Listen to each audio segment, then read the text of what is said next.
Viewers, మన ఆరోగ్య విషయంలో ప్రతి ఒక్కరి లైఫ్లో కూడా ఒక సైలెంట్ సూపర్ హీరో అంటూ ఒకరు ఉంటారు. వాళ్ళే జనరల్ ఫిజిషియన్స్. సో అలాంటి ఒక సూపర్ హీరో జనరల్ ఫిజిషియన్ ఈ రోజు మన పోడ్కాస్ట్ లో మనతో పాటు ఉన్నారు. వారే డాక్టర్ శంకర్ ప్రసాద్ గారు.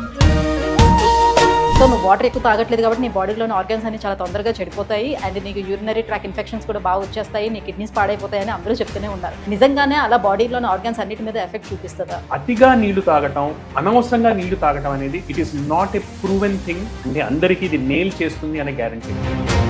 ఇప్పుడు వెయిట్ లాస్ అవుతామని చెప్పి వేడి నీళ్ళలో కూడా మళ్ళీ కొంచెం హనీ వేసుకుంటారు, లెమన్ వేసుకుంటారు. సో ఇలా తాగితే మంచిది అని చెప్పి చాలా యాడ్స్ కూడా మనం చూస్తూ ఉంటున్నాం.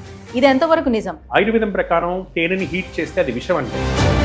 2 తెలుగు రాష్ట్రాల్లో దొరికేటువంటి హనీలో 98% హీట్ చేసి ప్యాస్చరైజ్ చేసి వస్తున్నటువంటి హనీ, సూపర్ హీట్ చేసి కూల్ చేసినటువంటి హనీ వలన నష్టం కూడా ఉండేటువంటి అవకాశం. సో చల్ల పదార్థాలు తీసుకోవటం వలన తొందరగా ఆస్మా లాంటివి పెరగటం, అలర్జీస్ పెరగటం ఇలాంటివి జరుగుతాయి. చాలా మంది కాఫీ తాగకపోతే వెంటనే తలనొప్పి వస్తుంది, టీ తాగకపోతే వెంటనే తలనొప్పి వస్తుంది. మీరు రోజుకి 600-700 ml కాఫీ తాగారనుకో, సడన్ గా ఆపడం వల్ల ఫిట్స్ రావచ్చు, హార్ట్ ఎరిథమియాస్ రావచ్చు. సో లేట్ అవర్స్ లోని తిని పడుకోవడం వల్ల కేవలం ఒబేసిటీ మాత్రమే వస్తుందా, లేకపోతే లివర్ కూడా డ్యామేజ్ అయ్యే అవకాశం ఉంటుందా? లేట్ అవర్స్ లో తిని పడుకోవటం అనేది it is definitely a dangerous habit.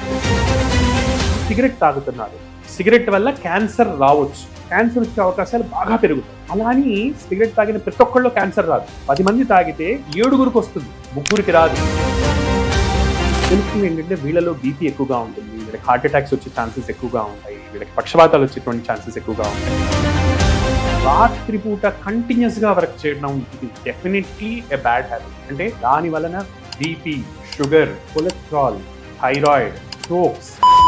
అంటే ఒకప్పుడు చక్కగా మట్టిలోకి వెళ్ళి బాగా ఆడుకొని వచ్చేవాళ్ళం కదా, సో అప్పుడు ఏం అయ్యేది కాదు. కానీ ఇప్పుడు మట్టిలో కూడా పిల్లల్ని పంపించట్లేదు, చాలా హైజీన్ అని మెయింటైన్ చేయాలని చూస్తున్నారు. అయినప్పటికీ కూడా వాళ్ళు సిక్ అవుతా వస్తున్నారు. ఎందుకని? యాక్చువల్లీ బాగా మట్టిలో దుమ్ములో ఆడుకునే వాళ్ళలో యాక్చువల్లీ అలర్జీస్ తక్కువ ఉంటాయి. నీట్ గా పెరిగి ఎప్పుడో ఒకసారి దుమ్ములో వెళ్ళే వాళ్ళకి అలర్జీస్ వస్తాయి. పారాసిటమాల్ వేసుకున్నారు పర్వాలేదు, కానీ మన వాళ్ళు అంతతో ఆగట్లా. మెడికల్ షాప్కి వెళ్ళి మంచి యాంటీబయాటిక్ ఇవ్వని అడుగుతారు, లేదా మెడికల్ షాప్ వాళ్ళే చెప్తారు ఇది వేసుకోండి యాంటీబయాటిక్, ఆ డాక్టర్ గారు ఎలాగైతే రాస్తారు వేసుకోండి. ఇది వెరీ డేంజరస్ హ్యాబిట్. యాంటీబయాటిక్స్ ఇష్టం వచ్చినట్టు ఎడాపెడా వాడటం వలన జరిగే నష్టం ఏంటంటే, నిజంగా ఈ జబ్బు ముదిరిగా హాస్పిటల్కి వెళ్లాల్సి వస్తే 2 రోజుల అడ్మిషన్లో మొత్తం బ్యాలెన్స్ అక్కడికక్కడ అయిపోతుంది. Hi, hello, welcome to healthy talks with Suji.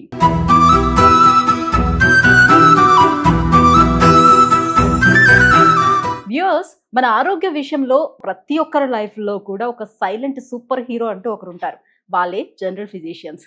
Yes, మనకు జలుబు వచ్చినా, దగ్గు వచ్చినా, జ్వరం వచ్చినా, మన హార్ట్ బీట్ రైజ్ అయినా కూడా, మన మనసు బాగోకపోయినా కూడా మన ఆరోగ్యాన్ని చెక్ చేసిన తర్వాత సో ఎవరు స్పెషలిస్ట్ ని కలవాలనేది కూడా వాళ్ళే గైడ్ చేస్తారు. సో అందుకే వాళ్ళని సూపర్ హీరోస్ అన్నాం. సో అలాంటి ఒక సూపర్ హీరో జనరల్ ఫిజిషియన్ ఈ రోజు మన పోడ్కాస్ట్ లో మనతో పాటు ఉన్నారు. వారే డాక్టర్ శంకర్ ప్రసాద్ గారు. చాలా ఇంట్రెస్టింగ్ గా ఉంటుంది, వీడియో స్కిప్ చేయకుండా పూర్తిగా చూసేసేయండి. హలో అండి. హలో అండి. నిజంగా thank you so much. First of all మీరు మాకు ఈ టైం కేటాయించి వచ్చినందుకు పిలవగానే.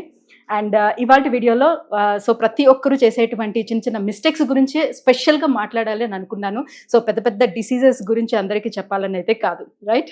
థ్యాంక్ యూ సో మచ్ అండి. First of all for 2 things. ఒకటి, మా category of general physicians super heroes identify చేసినందుకు, and second thing for having me here. Thank you. Yeah, so first day start తోటి మనము ఉదయం మార్నింగ్ ఎలా start అవుతుందో దాని నుంచి తీసుకుందాం. సో అక్కడ నుంచి మనం ఎలా స్టార్ట్ చేస్తున్నాం మన డేని, ఏం మిస్టేక్స్ చేస్తున్నాం అనేది స్టార్ట్ చేద్దాం, రైట్? సో పొద్దున్న లేవగానే అందరూ కూడా మంచిగా ఒక బాటిల్ వాటర్ తాగుతారు, లేకపోతే ఒక గ్లాస్ వాటర్ తీసుకుంటూ ఉంటారు. సో ఇలా వాటర్ తీసుకుంటే బాడీ డీటాక్స్ అవుతుందని చాలా మంది నమ్ముతారు. ఇది ఎంతవరకు నిజం? డీటాక్స్ అనేది ఒక రిలేటివ్ కాన్సెప్ట్ అండి. అంటే మనం బాడీ నుంచి ఏమేం పంపిస్తున్నాము అనే దాన్ని బట్టి ఉంటుంది. సో అబ్సల్యూట్ గా నీళ్లు తాగినంత మాత్రాన డీటాక్స్ అవుతుందని కాదు, అలా అని నీళ్లు తాగితే డీటాక్స్ అవ్వదని కాదు. Okay, but there are some important aspects about it. అంటే ఫస్ట్ థింగ్, ఎంత నీళ్లు తాగాలి, ఎలాంటి నీళ్లు తాగాలి, ఎప్పుడు తాగాలి. ఎక్సెస్ వాటర్ తీసుకోవటం మంచిది కాదు. మళ్ళీ ఎక్సెస్ అనేది మనిషికి మారుతూ ఉంటుంది, సీజన్ కి మారుతుంది. ఫర్ ఎగ్జాంపుల్ ఇప్పుడు వర్షాకాలంలో కూర్చొని చల్లనీళ్ళు ఎక్కువ తాగితే it might not be a very good idea. అలానే సమ్మర్లో చల్లనీళ్ళు తీసుకుంటే ఇట్ ఇస్ ఓకే. సో వర్షాకాలంలో కనుక, అంటే బయట చల్లగా ఉన్నప్పుడు గోరువెచ్చని నీళ్లు తాగితే it stimulates the digestive tract. మనకి Mm. బేసికలీ మోషన్ అవ్వడానికి కానివ్వండి, బేసిక్ ఫంక్షన్స్ కానివ్వండి స్టిమ్యులేట్ చేస్తుంది కాబట్టి it is a good idea. అయితే ఇట్ షుడ్ నాట్ బీ మరీ ఇన్ ఎక్సెస్. ఒక 500 to 750 ml వరకు ఇట్ ఈస్ ఓకే ఎవరికి కాన్స్టిపేషన్ ఉన్న వాళ్ళకి. Mm. నార్మల్ వాళ్ళకి 250 to 500 ml వరకు it is more than sufficient. Mm. అంతేకాని అంతకంటే ఎక్కువ తీసుకోవటం, beyond season are beyond relevance తీసుకోవటం. ఇప్పుడు మనం దాహం అనే కాన్సెప్ట్ తీసుకున్నాం అనుకోండి, మీరు 10 మందిని చూస్తే 10 మందికి ఒకే రకమైన దాహం ఉండదు. Mm. కొంతమంది రోజంతా నీళ్లు తాగకపోయినా వాళ్ళకి ఎటువంటి ఇబ్బంది ఉండదు. అవును. వెరస్ కొంతమందికి ఒక గంట సేపు నీళ్లు తాగకపోయినా కూడా వేడి చేసినట్టు యూరిన్లో బర్నింగ్ ఇలా అనిపిస్తుంటుంది. Mm. సో వాళ్ళ శరీర తత్వాల్ని బట్టి, వాళ్ళ శరీర పరిస్థితిని బట్టి వాటర్ అనేది ఎక్కువ తక్కువ అవుతుంది. Okay. So one jacket does not fit all అండి. అంటే మినిమం క్వాంటిటీ ఇంత తీసుకోవాలని ఏమైనా ఉంటుందా? ఇప్పుడు 3 to 5 లీటర్స్ అంటా తీసుకోవాలి. సో నాకు దాహం ఉన్నా లేకపోయినా కూడా ఇప్పుడు ఏంటది టైం పెట్టుకుని మరి వాటర్ తీసుకోవడం అనేది స్టార్ట్ చేస్తున్నారు. దాహం లేనప్పుడు కూడా ఎందుకు తీసుకోవాలి? తీసుకోకపోతే ఏమవుతుంది? నేను చెప్తున్నానండి, ఇట్ ఈస్ రాంగ్. ప్రతి మనిషి 3 to 5 లీటర్స్ తీసుకోవాలనేది రూల్ కాదండి. ఇది ఎక్కడ కూడా ప్రూవ్ అయిన రూల్ కాదు, ఇది ఎక్కడైనా ఎస్టాబ్లిష్ అయిన సిస్టమ్ కాదు. ఫండమెంటలీ దాహం బట్టి తాగాల్సి ఉంటుంది. మన దాహం అనే సిస్టమ్ బాడీలో చాలా సెన్సిటివ్ సిస్టమ్. సో ఆస్మోలాలిటీ అనే దాన్ని బ్రెయిన్ మెజర్ చేసి మనకి ప్రిసైజ్ గా చెప్తుంటుంది. 1 to 2 మిల్లీ ఆస్మోల్స్ తేడా వచ్చినా మనకి దాహం అనేది స్టిమ్యులేట్ అవుతుంది. సో యాక్చువల్ గా ప్రిసైజ్ గా అయితే కనుక మన దాహం బట్టి, మన యూరిన్ కలర్ బట్టి యాక్చువల్లీ మనం మానిటర్ చేసుకోవచ్చు. యూరిన్ డార్క్ ఎల్లో అవుతుంది అంటే మనకి నీళ్ళు ఎక్కువ తాగాలి అని అర్థం. దాహం వేస్తుంది అంటే నీళ్ళు తీసుకోవాలి అని అర్థం. దాహం లేదు, యూరిన్ నార్మల్ కలర్ లో ఉంది అంటే ఇట్ మీన్స్ యాక్చువల్లీ నీళ్ళు అవసరం లేదు అని అర్థం. సో ప్రతి ఒక్కళ్ళకు కూడా ఇది సేక్రోసాంక్ట్ రూల్ కాదండి. అందరూ 3 లీటర్లు తాగవలసిందే, 5 లీటర్లు తాగవలసిందే అనేది దట్స్ నాట్ కరెక్ట్. రెండవది పైపెచ్చు it can be dangerous also. For example heart patients అనుకుందాం, లేదా హార్ట్ ఫ్లూయిడ్ ని రీటైన్ చేసే కొన్ని మందులు ఉంటాయి, అటువంటి మందులు వేసుకున్న వాళ్ళు అనుకుందాం. రీనల్ ప్రాబ్లమ్స్ ఉన్న వాళ్ళు అనుకుందాం. వీళ్ళలో ఫ్లూయిడ్ అక్యూములేట్ అయ్యి హార్ట్కి ఇంకా స్ట్రెయిన్ అనేది పెరుగుతుంది. అలానే సోడియం ఎక్కువ తక్కువలు అవుతున్న పేషెంట్స్ ఉంటారు చాలా మంది, పర్టికులర్లీ ఈ టెల్మాసార్టాన్ లాంటి మందులు వాడుతున్నటువంటి వాళ్ళు ఎండాకాలంలో. సో ఈ ఎక్సెస్ వాటర్ తీసుకోవటం వల్ల సోడియం డౌన్ అయ్యి దాని వలన మళ్ళీ బ్రెయిన్ కి డ్యామేజెస్ ఇలా అవుతాయి. సో ఏదన్నా కూడా గౌతమ బుద్ధుడు 2600 సంవత్సరాల క్రితం కనుక్కున్న సత్యం ఏదైతే ఉందో, ఈ ఎక్స్ట్రీమ్ కి వెళ్ళొద్దు, ఆ ఎక్స్ట్రీమ్ కి వెళ్ళొద్దు, మధ్య మార్గంలో నడవడం అనేది చాలా ఇంపార్టెంట్. ఇప్పటికి కూడా అదే రూల్ అండి. రైట్. సో ఫర్ సపోజ్ నేనే ఎగ్జాంపుల్ గా తీసుకుంటే, నన్ను ఎగ్జాంపుల్ గా తీసుకున్నప్పుడు నాకు చిన్నప్పటి నుంచి కూడా ఎక్కువగా వాటర్ తాగే అలవాటు లేదు. టు బి ఫ్రాంక్, నాకు దాహం అనిపిస్తే తప్పితే కానీ నేను వాటర్ తాగను. సో ఈవెన్ ఫుడ్ తీసుకున్న తర్వాత కూడా చాలా సేపటికి కానీ 2 hours కానీ నాకు దాహం అనిపించదు. పర్ డేలో మాక్సిమం చూసుకుంటే ఒక 1 లీటర్ తాగడం నాకు చాలా ఎక్కువ. సో నువ్వు వాటర్ ఎక్కువ తాగట్లేదు కాబట్టి నీ బాడీలోని ఆర్గన్స్ అన్ని చాలా తొందరగా చెడిపోతాయి, అండ్ నీకు యూరినరీ ట్రాక్ ఇన్ఫెక్షన్స్ కూడా బాగా వచ్చేస్తాయి, నీ కిడ్నీస్ పాడైపోతాయి అని అందరూ చెప్తూనే ఉన్నారు. బట్ నేను స్టిల్ నేను యాక్టివ్గానే ఉన్నాను, నా పని నేను చేసుకుంటున్నా, నాకు దాహం అనిపించినప్పుడే తాగుతున్నా. నిజంగానే అలా బాడీలోని ఆర్గన్స్ అన్నిటి మీద ఎఫెక్ట్ చూపిస్తుందా? నేను అదే చెప్తున్నానండి. ఇది ఇప్పుడు మెటబాలిజం అన్నది అందరికి ఒకటేలాగా మెటబాలిజం ఉండదండి. హై మెటబలైజర్స్ ఉంటారు, లో మెటబలైజర్స్ ఉంటారు. కొంతమందికి వాటర్ డిమాండ్ ఎక్కువ ఉంటుంది, కొంతమందికి వాటర్ డిమాండ్ చాలా తక్కువ ఉంటుంది. యాక్చువల్గా స్పీకింగ్ ఇండివిజువలైజ్ చేసి చూసుకోవడం అనేది కరెక్ట్. థర్స్ట్ అనేది ఎంట్రీ పాయింట్ దగ్గర మనకి సిస్టమ్ నేచర్ ఇచ్చినటువంటి చెక్ పాయింట్. దాహం వేస్తోంది అంటే బాడీలో డీహైడ్రేషన్ ఉంది, వాటర్ కావాలని అర్థం. ఎగ్జిట్ చెక్ పాయింట్, మనం ఇది ఏ ఫ్లూయిడ్ అన్నా తాగండి, అల్టిమేట్లీ అది బయటికి రావాల్సింది యూరిన్లో నుంచి.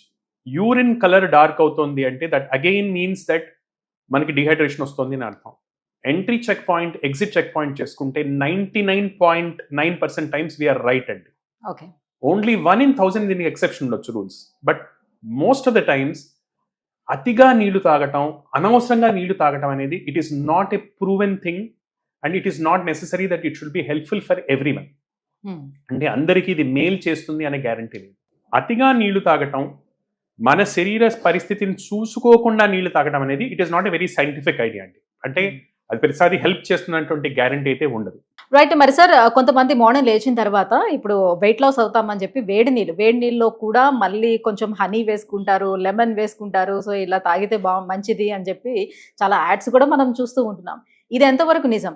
అండ్ ఓవరాల్ గా కూడా డే మొత్తంలో, అది సమ్మర్ కానివ్వండి, వింటర్ కానివ్వండి, ఎప్పుడైనా సరే, ఏ సీజన్ లో అయినా సరే, వేడి నీళ్ళు కంటిన్యూస్ గా తాగితే ఫ్యాట్ లాస్ అవుతుంది కాబట్టి ఒక ఫ్లాస్క్ లోని వేడి నీళ్ళు పట్టుకొని వెళ్తూ ఉన్నారు. సో అలా చేయొచ్చు అంటారా? ఇప్పుడు ఇది నిజమో అబద్ధమో అని చెప్పే ముందర మనం ఫస్ట్ ఆఫ్ ఆల్ నిజాన్ని అర్థం చేసుకోవాలండి. అంటే మోడర్న్ మెడిసిన్ అనేది ఎవిడెన్స్ బేస్డ్ మెడిసిన్ గురించి ఆలోచిస్తుంది ఎక్కువగా. అంటే దీని గురించి ఎన్ని అధ్యయనాలు జరిగాయి, ఇది అంత ప్రూవ్ అయింది, ఆ ప్రూఫ్ యొక్క క్వాలిటీ ఏంటి, ఒక ర్యాండమైజ్ కంట్రోల్ ట్రయల్ జరిగిందా, లేదా ఓన్లీ కేస్ కంట్రోల్ కొహార్ట్ జరిగిందా, ఇది అనెక్డోటల్ ఎవిడెన్సా, ఇది రకరకాల లెవెల్స్ ఆఫ్ సత్యం అనేది ఉంటాయి మోడర్న్ మెడిసిన్ ప్రకారం. మనం ట్రెడిషనల్ సిస్టమ్స్ చూసామని అనుకోండి, లెట్స్ ఏ ఆయుర్వేదం లాంటి సిస్టమ్ చూసామనుకోండి, దానికి వేరే కైండ్ ఆఫ్ బిలీఫ్ సిస్టమ్ ఉంటుంది. దీనికి నిజంగా ఏదైనా ఋషి చెప్పాడా, కన్సిస్టెంట్గా ఇదే విషయం అన్ని టెక్స్ట్ బుక్లు చెప్పుకుంటూ వచ్చారా, ఇలా వేరే కైండ్ ఆఫ్ సిస్టమ్ ఉంటుంది. సో అందరికీ సంబంధించిన ఒకే కామన్ సత్యం ఉండకపోవచ్చు. ఇక్కడ జరుగుతుంది ఏంటంటే భారతదేశంలో 6 సిస్టమ్స్ ఆఫ్ మెడిసిన్ ఉన్నాయి విచ్ ఆర్ లీగల్. సో ఒక్కొక్కళ్ళు ఒక్కొక్కటి చెప్తుంటారు. అంటే వీళ్ళ ఒపీనియన్ అది, వాళ్ళ ఒపీనియన్ ఇది, వీళ్ళ ఒపీనియన్ ఇది, వీళ్ళ ఒపీనియన్ ఇది.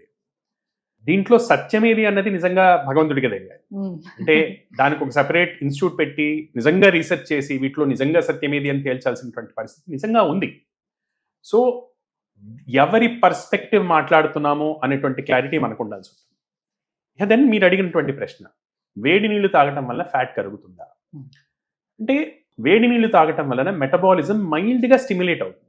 మైల్డ్గా మెటబాలిజం స్టిమ్యులేట్ అవటం వలన ఇప్పుడు మన ఫ్యాట్ అనేది ఉంది బాడీలో, ఫ్యాట్ అనేది మనం తింటున్న క్యాలరీస్ అన్ని, ఖర్చు పెడుతున్న క్యాలరీస్ అన్ని, ఈ రెండిటిలో ఏదైతే మిగులుతుందో, నేను 200 క్యాలరీస్ తిన్నాను, 180 క్యాలరీస్ ఖర్చు పెట్టాను, 20 క్యాలరీస్ మిగిలాయి. ఈ 20 క్యాలరీస్ బాడీ ఫ్యాట్లా మార్చుకుంటుంది. సో క్యాలరీ బ్యాలెన్స్ని బట్టి మనిషి ఫ్యాట్ అనేది వస్తుంది. వేడి నీళ్లు తాగటం వలన 2-3 విషయాలు జరుగుతాయి. ఒకటి, మైల్డ్గా బేసల్ మెటబాలిజం స్టిమ్యులేట్ అవుతుంది. సో బేసల్ మెటబాలిజం అంటే మన బాడీని మెయింటైన్ చేసుకోవడానికి యాజ్ ఇఫ్ బాడీలో ఒక అగ్ని అనేది మండుతూ ఉంటుంది అనమాట, బాడీ టెంపరేచర్ మెయింటైన్ చేయడానికి. సో ఈ బేసల్ మెటబాలిజం మెయింటైన్ చేయడానికి కొన్ని క్యాలరీస్ ఖర్చు అవుతుంది. సో కొద్దిపాటి ఖర్చు జరుగుతుంటుంది. మీరు ఎలా అయితే ఇంట్లో ఒక 5 వాట్ బల్బ్ వేసి ఉంచారు ఎప్పటికీ, దానివల్ల కొంచెం కరెంట్ కన్జంప్షన్ జరుగుతుంది. ఇది కూడా అలానే. బట్ డ్రమాటిక్గా అయిపోతుందా అంటే అవ్వదు. మన బేసల్ మెటబాలిజం ఒక 20% ఆఫ్ ఎనర్జీని కన్జ్యూమ్ చేసుకుంటుంది, 20 to 30% అనుకుంటుంది. దాంట్లో ఇది ఒక 5 to 10% పెంచుతుంది. సో ఒక 50 క్యాలరీస్ 100 క్యాలరీస్ వరకు బర్నింగ్ హెల్ప్ చేస్తుంది. రెండవది, అపార్ట్ ఫ్రమ్ దిస్, మోషన్ అనే ప్రక్రియని హెల్ప్ చేస్తుంది. ఇంటెస్టినల్ మూమెంట్ ఎప్పుడు కూడా హీట్ తోటి ఇంటెస్టినల్ మూమెంట్ అనేది పెరుగుతుంది. వేడి పదార్థం అనేది ఇంటెస్టినల్ మూమెంట్ ని పెంచుతుంది. దాని వలన మోషన్ అవ్వని వాళ్ళకి మోషన్ అవ్వటము, తద్వారా చాలా మందికి ఏంటంటే ఏదైనా వేడి తాగితే తప్ప మోషన్ అవ్వదు. అటువంటి వాళ్ళకి ఇది హెల్ప్ చేస్తుంది. తద్వారా డీటాక్స్ అనేది జరుగుతుంది. డీటాక్స్ అంటే చూడండి, మన డైలీ డీటాక్స్ ఏంటండి అసలు బాడీకి మెయిన్ డీటాక్స్ మెకానిజమ్స్, మోషన్కి వెళ్ళటము, యూరిన్ పాస్ చేయటము, స్వెట్ అనేది అవ్వటం. These are daily detoxes. మన బాడీ టాక్సిన్స్ ని మనం ఏదైతే తింటున్నామో, ఎక్కడ పడితే అక్కడ తింటున్నాము, చెత్తా చెదారాలన్నీ లిటరలీ లోపల వేసుకుంటున్నాము, ఇవి బయటికి ఎలా వెళ్తాయి? ఏదైనా మన లివర్ ప్రాసెస్ చేసి మోషన్ ద్వారా అన్న పడేస్తుంది, మన కిడ్నీ ప్రాసెస్ చేసి యూరిన్ ద్వారా అన్న పడేస్తుంది, మన స్కిన్ ప్రాసెస్ చేసి స్వెట్ ద్వారా అన్న బయటికి పడేస్తుంది. సో వీటిని స్టిమ్యులేట్ చేస్తుంది టు సమ్ డిగ్రీ. అంతవరకు డీటాక్స్ జరుగుతుంది. Detoxes sounds logical, weight loss very minor degree, కానీ not the major way. Only వేడి నీళ్ళు తాగేసేస్తే సన్నబడిపోతాం అనేది కొంచెం ఓవర్ ఎగ్జాజరేషన్ అయి ఉండొచ్చు. అంటే ఇప్పుడు పొద్దున్నే లేచి ఆ పరగడుపులో మీరు తేనె వేయటం వల్ల, సో షుగర్స్ ఉంటుంది కదా, ఆ పరగడుపున అట్లా షుగర్స్ తీసుకోవటం వల్ల ఎఫెక్ట్ ఏమి ఉండదు అంటారా? సి అగైన్ మళ్ళీ దీని మీద డిఫరెంట్ ఒపీనియన్స్ ఉంటాయి. ఇప్పుడు let's say from modern medicine perspective మాట్లాడదాం. తేనెలో ప్రిడామినెంట్ గా ఉండేది డిఫరెంట్ టైప్స్ ఆఫ్ షుగర్స్, అంటే నాన్ గ్లూకోజ్ షుగర్స్, ఫ్రక్టోస్ ఎక్కువగా ఉంటుంది. At the same time various antioxidants ఉంటాయి. బట్ ఏ తేనె గురించి మాట్లాడుతున్నాం మనము? ఒక తేనెటీగ గనక అడవిలో రకరకాల చెట్ల దగ్గరికి వెళ్ళి ఆ చెట్టులో ఉన్న సారాన్నంతా తీసుకొచ్చి అది తేనె తొట్టలో పెట్టుకుంటే అప్పుడు ఆ తేనె లోపల ఉండేటువంటి హనీలో యాంటాక్సిడెంట్స్ రిచ్ గా ఉంటాయి, స్వచ్ఛమైన తేనె. బట్ మనం ర్యాండమ్ గా సూపర్ మార్కెట్ లోకి వెళ్తాం, ఓ 200 రూపాయల్లో తేనె బాటిల్ ఉంటుంది, క్లియర్ గా ఉంటుంది, స్వచ్ఛంగా ఉంటుంది తేనె, చూస్తాం, తీసుకుంటాం, వాడతాం. అది ఎక్కడి నుంచి ప్రొడ్యూస్ అవుతోంది? ఇది కల్చర్డ్ హనీ. సో కల్చర్డ్ హనీలో బీనే డిఫరెంట్, దాని ఫ్లైట్ స్పాన్ డిఫరెంట్. దానికి చాలా చోట్ల బెల్లం గడ్డలు పెడతారు నాకడానికి, మంచి వాళ్ళు అయితే కనుక కొన్ని పూల మొక్కలు వేస్తారు. సో అది తీసుకొని షుగర్ మిక్స్ అవుతుంది, బెల్లం పెడితే ఆటోమేటికలీ అది గ్లూకోజ్ అవుతుంది కదా. సో నార్మల్ గా హనీ బీస్ బెల్లాన్ని నాకవు, పూల నుంచి తీసుకుంటాయి. పూల నుంచి తీసుకుంటే వచ్చే హనీ యాంటాక్సిడెంట్స్ వేరు, అది మనం రెడీమేడ్ గా పెడితే వచ్చేటువంటి హనీ వేరు. ఇంట్లో ఇంకో ప్రక్రియ ఉంది. ఫర్ ఎగ్జాంపుల్ ఆయుర్వేదం లాంటి సైన్సెస్ ఉన్నాయనుకుందాం. ఆయుర్వేదం ప్రకారం తేనెని హీట్ చేస్తే అది విషం అంటుంది. ఓకే. దీన్ని స్టడీ చేసి చూడాల్సినటువంటి అవసరం అంత modern medicine point of view. ఇప్పుడు మన దేశంలో, మన హైదరాబాద్లో, రెండు తెలుగు రాష్ట్రాల్లో దొరికేటువంటి హనీలో 98% హీట్ చేసి పాశ్చరైజ్ చేసి వస్తున్నటువంటి హనీలు. మేలు మాట దేవుడెరుగు, అకార్డింగ్ టు ట్రెడిషనల్ సిస్టమ్స్ అది విషంలా పనిచేస్తుందని ఆయుర్వేదం లాంటి సిస్టమ్స్ చెప్తున్నాయి. సో యాంటాక్సిడెంట్స్ ఉన్న హనీ, హీట్ చేయని హనీ మేలు కలిగించవచ్చు. యాంటాక్సిడెంట్స్ ఉన్న హనీ, యాంటాక్సిడెంట్స్ లేని హనీ వల్ల మేలు లేదు. డీటాక్స్ చేసినటువంటి పాశ్చరైజ్ చేసినటువంటి, సూపర్ హీట్ చేసి కూల్ చేసినటువంటి హనీ వలన నష్టం కూడా ఉండేటువంటి అవకాశం. రైట్. సో ఇప్పటి వరకు మనం వేడి నీళ్ళ గురించి, వాటి గురించి మాట్లాడడం. ఇప్పుడు చల్లనీళ్ళలోకి వచ్చేద్దాం. సో బాగా కూల్గా ఉన్న కూల్ వాటర్ని తాగినట్లయితే మనకి డైజెస్టివ్ సిస్టమ్ అనేది కరెక్ట్గా ఉండదు, అది మందగిస్తుంది అని అంటూ ఉంటారు. ఎంతవరకు వాస్తవం? మళ్ళీ సేమ్ థింగ్ అండి, డిఫరెంట్ పర్స్పెక్టివ్స్. ఇప్పుడు మోడర్న్ మెడిసిన్లో దీని గురించి అంత డిస్కషన్ ఉండదు. మన టెక్స్ట్ బుక్ ఆఫ్ మొత్తం మెడిసిన్ చూసాం అనుకోండి, గ్యాస్ట్రోఎంట్రాలజీ మొత్తం చూసినా కూడా దీని గురించి పెద్ద డిస్కషన్ ఉండదు. వేడి నీళ్ళు తాగితే ఏమవుతుంది, చన్నీళ్ళు తాగితే ఏమవుతుంది, ఈ డిస్కషన్స్ ఉండవండి. ఈ డిస్కషన్స్ ఆల్టర్నేటివ్ సిస్టమ్స్లో ఉంటాయి, ఆయుర్వేదం లాంటి సిస్టమ్స్లో ఉంటాయి. సో ఆయుర్వేదం ప్రకారం అవును, చల్లనీళ్ళు తీసుకోవటం వలన మెటబాలిజం కొంచెం మందగిస్తుంది. That is true. అతిగా చల్లనీళ్ళు తాగటం వలన కొన్ని హెల్త్ ప్రాబ్లమ్స్ వస్తాయంటారు. బట్ ఇక్కడ కూడా అతిగా అన్నది it is a relative thing. అంటే మన శరీర తత్వం ఏంటి, మన బేసల్ బాడీ టెంపరేచర్ ఎక్కువ ఉంటుంది అనుకో. కొంతమంది మనం ర్యాండమ్గా కొంతమంది టచ్ చేస్తే వేడిగా ఉంటారు, కొంతమంది చల్లగా ఉంటారు. అది వాళ్ళ మెటబాలిజం టైప్ బట్టి ఉంటుంది అనమాట. సో ఈ వేడిగా శరీరతత్వం ఉన్నటువంటి వాళ్ళు చల్లనీళ్ళు తీసుకుంటే వాళ్ళకి మంచిదే. వేరేస్ మిగతా శరీరతత్వాలు, పర్టికులర్లీ కొంచెం టచ్ చేస్తే చల్లగా ఉండేటువంటి వాళ్ళు, తొందరగా జలుబు చేసేటువంటి వాళ్ళు, వీళ్ళకి డేంజరస్. కోల్డ్ థింగ్స్ వలన నర్వ్స్, పర్టికులర్లీ రెస్పిరేటరీ ట్రాక్ట్కి కోల్డ్ స్టిమ్యులస్కి చాలా సంబంధం ఉంటుంది. సో చల్ల పదార్థాలు తీసుకోవటం వలన తొందరగా ఆస్మా లాంటివి పెరగటం, అలర్జీస్ పెరగటం, ఇలాంటివి జరుగుతుంది. సో ఆ సెగ్మెంట్ ఉన్నటువంటి వాళ్ళు, జలుబులు, దగ్గులు, ఆస్మా, వీటి బారిన పడుతున్నటువంటి వాళ్ళకి ఆబ్వియస్లీ అది మంచిది కాదు. అది వాళ్ళని అడిగినా, మీరు ఎవరినైనా అడిగితే వాళ్ళే చెప్తారు, చల్లనీళ్ళు అయితే వెంటనే మాకు జలుబు చేస్తుంది, మేము తాగము అని. సో అలా ఉండేవాళ్ళు ఓకే, మిగతా వాళ్ళు కూడా ఓకే, వాళ్ళకి పడినా కూడా ఒకళ్ళు తాగితే ఏమైనా ఇబ్బంది ఉంటుందా అని అనే పాయింట్ ఆఫ్ వ్యూలో మనం చూసుకుంటే, లైక్ ఐ సెడ్ అండి, ఏదన్నా ఎక్స్ట్రీమ్స్ ఆర్ డెఫినెట్లీ బ్యాడ్. అతిగా చల్లగా తాగుతుంటే అది ఖచ్చితంగా ఇట్ ఈస్ బ్యాడ్. మైల్డ్ చల్లగా తాగితే వాళ్ళ శరీర తత్వం బట్టి, సీజన్ బట్టి మేలు చేయొచ్చు, హాని చేయొచ్చు. ఎండాకాలంలో వేడి శరీర తత్వం ఉన్నటువంటి వాళ్ళు మైల్డ్ గా చల్లగా ఉన్న నీళ్ళు తీసుకుంటే వాళ్ళకి ఇబ్బంది ఉండకపోవచ్చు. వేరాస్ దీనికి ఆపోజిట్ గా ఉంటే వాళ్ళకి ఇబ్బంది రావచ్చు.